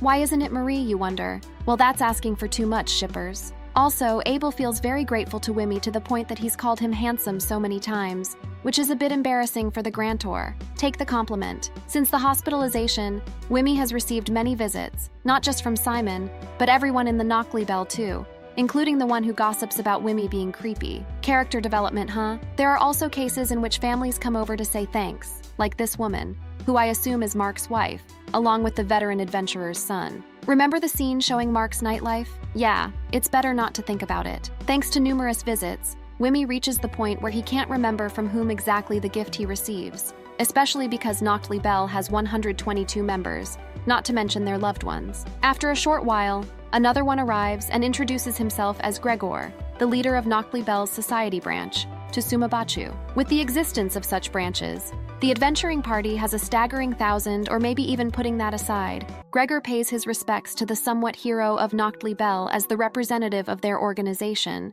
but his behavior feels strange for Wimmy that he comes to think, are there people like me in the branches? The ear-to-ear grin of the branch leader answers that question, and even makes Wimmy feel a great affinity with him. Well, he seems trustworthy enough, right? Gregor then hands the Grantor a gift that looks like candies, but their tremendous amount leads Wimmy to refuse, especially when he learns that this is a bribe. Thus, the party leader leaves with a smile on his face, until he suddenly catches sight of the book Labyrinth Madness, and asks the Grantor if he reads it too. The two seem to have the same interests, so they talk about the scientific journal, which Gregor then reveals to have contributed to it by writing an article titled Fluorescent Paint for Drawing Transfer Portals. Turns out, Wimmy has read it too, so Gregor, who, by the way, has the pen name Garyon, now treats his relationship with the Grantor as a colleague. Eventually, Gregor takes his leave, but not until he tells Wimmy to keep all of these a secret to Camilla. The Grantor feels no suspicions about it, though, and is just happy he meets someone like him. Not too long after, the day of the discharge finally arrives, so Wimmy bids goodbye to the hospital and walks toward the gate outside, wherein he sees Camilla in casual clothes waiting for him. Wimmy apologizes for making the party leader wait, but perhaps he's too distracted staring at the woman who is unusually not in her night uniform. His long stare flusters Camilla, and she's slowly turning into a maiden in love, especially when Wimmy yells, "It looks really good," and the leader starts to panic. Man, this boy is too naturally dangerous. With that said, Camilla reveals she's always wearing armor for the past few years, and it is the doctor and Hans pestering that forces her into doing this. I feel like I'm hearing someone saying good job on the other side of the screen. Well, it might just be my imagination. Wimmy can't help but wonder if Camilla wears armor when sleeping too, but that's for another story as they start walking. Finally, Camilla asks Wimmy if he has already considered joining Nacht Bell, especially now that other adventuring parties might offer him tempting salaries from at least 15,000 mercs, this world's currency. Wimmy feels shocked at the staggering amount, and Camilla declares that she's willing to increase the offer up to 20,000 with 1,000 increments every time someone surpasses it. Unfortunately,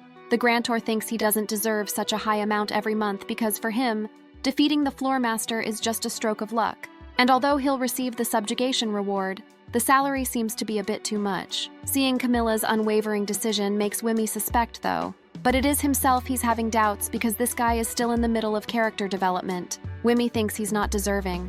On the other hand, Camilla doesn't want to pressure and confine him from joining other groups if he wants to, but she promises Wimmy that he'll have the best possible conditions in Nacht Bell. Touched by that, Wimmy sincerely thanks the party leader, unaware that the next topic seems to be more serious than he thinks, as Camilla proceeds to warn him about other guilds. But before she can finish her sentence, Camilla senses someone's ominous presence not far from where they are, yet there's nothing there besides them and nature, so she assumes it must have been her imagination. Therefore, Camilla resumes the unfinished sentence, which turns out to be a warning for Wimmy not to join the guilds who handle dark maps. They are notorious for exploiting people and doing illegal businesses that there's no need for me to mention what they are. So Camilla is quite stern on this one, as she then asks if Wimmy knows about the Twilight Owl. Somehow, learning that the Grantor hasn't heard of it relieves Camilla because it means that Wimmy is still on the right path, given that Twilight Owl is the representation of vast darkness itself. and they take advantage of the desire, greed, or weakness of young, clueless adventurers. She assumes that they might show up after they leave the hospital, but thankfully they seem to have doubts. So Wimmy gains the luxury of keeping them and their dangers in mind. They walk along the road through a small forest. Meanwhile, at a tavern, we see the dragon's wings gather together. Kronos approaches Nikra, asking how she likes challenger number 15. She asks if it is the red-haired warrior girl. He replies that she's the one. Nikra says she isn't sure, as the girl seems nice. The guy explains that although she's certainly weak, she would brighten up their group. They discuss other girls as applicants for their group. Sophia, lost in her thoughts, feels this is a bad idea because at this rate, they won't find a suitable group member. Even if she intervenes, Kronos will get angry, and nothing will change. From outside, they hear news about Night Dragonfly defeating the floor boss. This catches the girls' attention. They talk about how amazing it is that Night Dragonfly beat the floor boss on their first run. Kronos stands up upon hearing this and walks over to the guys, asking if it's true. They are shocked to recognize him as a member of Dragon's Wings. They stammer, saying hello awkwardly. Kronos asks for more details.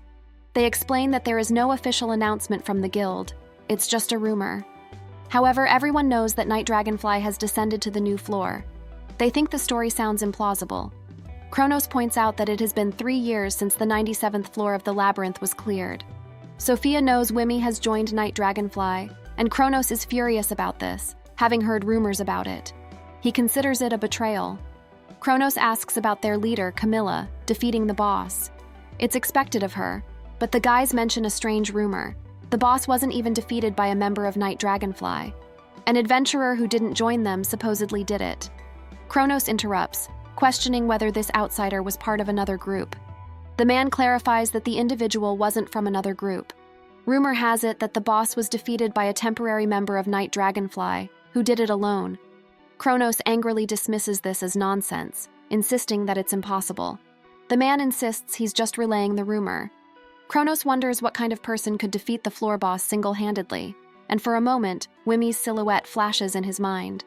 Kronos instantly becomes enraged, shouting that no one could do that. He grabs one of the men, warning him not to spread lies. The other man tries to calm him down, saying it's just a rumor. Sophia jumps up and begs Kronos to stop, reminding him that everyone is watching. Kronos lets go of the man and apologizes, explaining that he has been in a bad mood lately. One man from the tavern agrees, saying he too finds it hard to believe that someone single-handedly defeated the boss. But there's also talk of a small group conquering the 97th floor. He adds that the guild still hasn't confirmed anything. People begin whispering, speculating about who it could be. Some suggest it's Steel Fist, as their group has recently been raised to rank A, and there are rumors that he defeated the golem with his fists. Kronos dismisses it as a paperwork issue delaying confirmation. Toth chuckles, suggesting that it's hardly just paperwork, and asks if Kronos knows what class the temporary Night Dragonfly member is. Kronos says it's a warlock, and asks what he's getting at. Daz implies that Kronos won't be able to rest on his laurels for long. Daz adds that his group has no place in the A rank, and Kronos responds by asking if everyone has heard that he has been in a bad mood lately. People seem surprised by the growing tension. Daz asks Kronos if he'd like to practice with him. Kronos accepts the offer, with Daz saying he'll teach him to hold his tongue. The crowd cheers for Daz, placing bets on the fight. Sophia realizes this could badly affect their rank. As the fight begins, Daz gets knocked around like a rag doll, clearly overmatched. Kronos continues to hit him mercilessly. Sophia begs him to stop, but Kronos insists Daz hasn't learned his lesson yet. He delivers a powerful blow, causing blood to splatter. At that moment, Sophia uses her magic to stop Kronos, telling him the fight is over. Seeing the battered state of Daz, Kronos turns away and walks off. The crowd is astonished at his strength, acknowledging that this is the power of the leader who defeated the floor boss. Kronos returns to his group and apologizes to Sophia, admitting he overreacted. He tells them they shouldn't believe silly rumors, as more fame awaits them if they stay focused. Nikra approaches Kronos and asks him to calm down, reminding him that they don't need to rush. Slowly but surely, they will earn the recognition they deserve. There is still a lot of uncharted territory on the 98th floor, and they have plenty of work ahead. Sophia agrees, stating that they need to concentrate on finding new recruits for the group. Kronos acknowledges that they are right. Looking up at the sky, Kronos declares that they are dragon's wings, and they will fight to the end. Smiling, he announces they'll move on to the 99th floor, saying there's nothing scarier than an enraged dragon. In the alleyway, someone overhears them and takes note of it. Meanwhile, Abel talks to Wimmy about resuming their training, asking if it's okay to start soon. Bettina inquires about the maze's knowledge and suggests that he join them next week. Mark, who is always ready for anything, asks if they are drinking to celebrate Wimmy's recovery. Many people invite Wimmy to go shopping for new clothes, overwhelming him with offers. Hooray sits in her room, watching Wimmy, and begins to realize that he is acting strangely. Wilborn is animated by rumors about someone defeating the boss of the 98th floor, a feat that few can accomplish. The rumors about Wimmy spread widely even before the guild's official report is published. Many now have their eyes on him. While Hooray works for the Sage Association, Wimmy strolls around the city, suspiciously moving between cafes and pubs. She becomes suspicious, wondering where he's going. One day, someone in a cloak is spotted running down the street. It's month unknown, day unknown, and it's 1428. Wimmy emerges from a building, not wearing his usual clothes, looking suspicious. Hooray assumes he might be meeting a woman and tells herself that it's impossible. He shouldn't have friends besides her. Yet more people have grown close to him recently, especially Abel. She resolves that she won't let anyone take Wimmy away from her. The streets of Wilborn are busy, and Wimmy sneaks around to avoid being noticed. Hooray follows him, careful not to let him out of her sight. She wonders if someone is following him too, since he's acting so nervous. At that moment, she spots someone suspicious and casts a shackle spell to trap them. The man is pinned to the ground, accused of stalking. Hooray leaps on him, demanding to know who he is and what group he belongs to. To her surprise, she recognizes the man. It's Abel. Shocked, she gets to her feet, asking him why he's following them. In a moment, he is speechless and has no idea how to string a few words together. He explains that he is trying to imitate him, to which the girl asks how. Abel explains that Vim fought alone and took over the floor boss, so he wants to become like him, just as strong and smart. Heidi Mary nods and says that she understands him. She says that Vim really is pretty cool back then, but she decides to clarify what that has to do with becoming his stalker. He explains that he wants to copy his habits. He feels like Vim is different and sees the world very differently from them, so he wants to watch him and learn something new and ingenious. The girl says she understands him, to which the boy asks if it is true. But Heidi Mary says that he should give up stalking and change tactics. The guy tries to talk to her and stop her. Abel begins to say that he doesn't know it is so bad. He explains that it is his first time and apologizes to her. The girl tells him to listen to her, explaining that she doesn't care who he is following as long as he doesn't target Vim. She shouts for him not to dare trespass on her and not to dare steal her bread. Abel grins and says he is in the right. She does not like this laugh and asks what kind of laugh it is.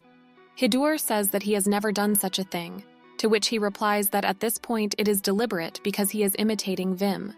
She begins to ask him to drop it and not to do it again. She also explains that for the first time she will forgive him. However, the next time will not be the same. She explains that she has no time to waste with him, but Abel immediately asks her why she is following them. When she notices him, she is stunned and doesn't know what to say, but she makes the excuse that Camilla asked her to keep an eye on Vim.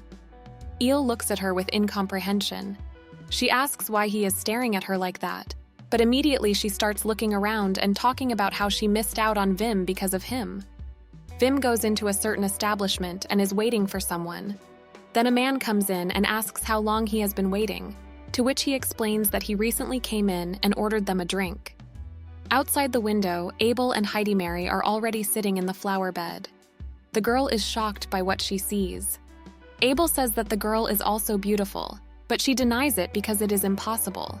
Vim would never do such a thing. She starts shaking Abel, asking how it is possible. It is a disaster for her, and she asks what she should do now. The girl yells that he is drinking coffee just like that, even though he used to add milk to it. She also starts saying that he is starting to grow up. Abel tries to calm her down by saying that she is too loud, but he is also surprised that Vim came to the girl for some reason. She asks him to keep it down. In a moment, they notice that she brought him something. Then Heidi Mary starts to look at her. It is Sophia. The girl recognizes her, saying she remembers her. She is one of Kronos' girls. She used to be in charge of all the paperwork in the Dragon Wing. It would be worth it to write some guidance for Sophia at least. Vim apologizes for making her job harder, to which she says he should have met her earlier. The girl apologizes to him and says that it is wrong to ask him to do that. He thinks that, in his interactions with Sophia, he realizes that she is a very smart girl. At first, he thought she was just in love with Kronos like the others, but it turns out she joined the group for the wrong reasons. Pointing to the map, he says that this is the mine they share with the other group. Sophia says she understands him. Not having to think about healing potions anymore, Vim says it is a great deal. The guy remembers how Kronos listened to him and thinks about how Sophia understood him right away. He continues to explain to her. On the report, Vim says they can meet again. It will be more convenient for them. The girl agrees and thanks the guy for the explanation. She also apologizes for causing him trouble. The guy starts to think about relying on her. However, he catches himself worrying about Dragon Wing. But Vim immediately turns to Sophia. He decides to tell her about the boss of the 97th floor, but he sees her indifference in the reflection of her glasses and decides that he shouldn't have talked about it. However, he could say a lot of things, but things will get better when they get official confirmation. So he asks her not to worry so much. Vim also says that they should have enough money to live for a while and to last until the official confirmation. The main thing is that they shouldn't do anything unreasonable. He immediately apologizes to the girl and says that he should not give advice because he was kicked out and should not listen to him. Vim may not have been loved there, but it is still his home for a while. Sophia explains that she can pass on his words, to which he says it is better not to. The girl smiles and says that she will tell them the same thing, only from herself, explaining that she will handle it somehow. She says goodbye to Vim and leaves. Abel suggests that maybe they should have gotten in trouble, to which Heidi Mary says that it is okay and that she is one of Kronos' girls. She isn't going to hit on him. She smiles and says she is giving him 3 hours of free time. Abel doesn't know what she is talking about. He decides to clarify that he and Vim are old friends, to which the girl confirms it. Heidi Mary calls him Vim's fellow countryman. The boy wonders why they are following him, suggesting that it isn't easier to just socialize. She begins to question why him. She has grown too attached to him. She explains that a lot has happened between them. She immediately suggests that they both forget this moment and that they saw each other. The boy agrees to that. Vim thinks about the fact that he isn't going to work with the Dragon Wing group anymore. But still, he wishes them nothing but success and does his best. He should only concentrate on personal matters. He has one single choice to make. He would like to join the Night Dragonfly. The choice is not difficult, or rather, it has to be uncomplicated. And this is how this segment of the manga ends. Unfortunately, there aren't enough chapters to continue the story, but we declare to do so as soon as more chapters are released. So if you're looking forward to another fascinating tale, please subscribe to my channel. Thank you for watching.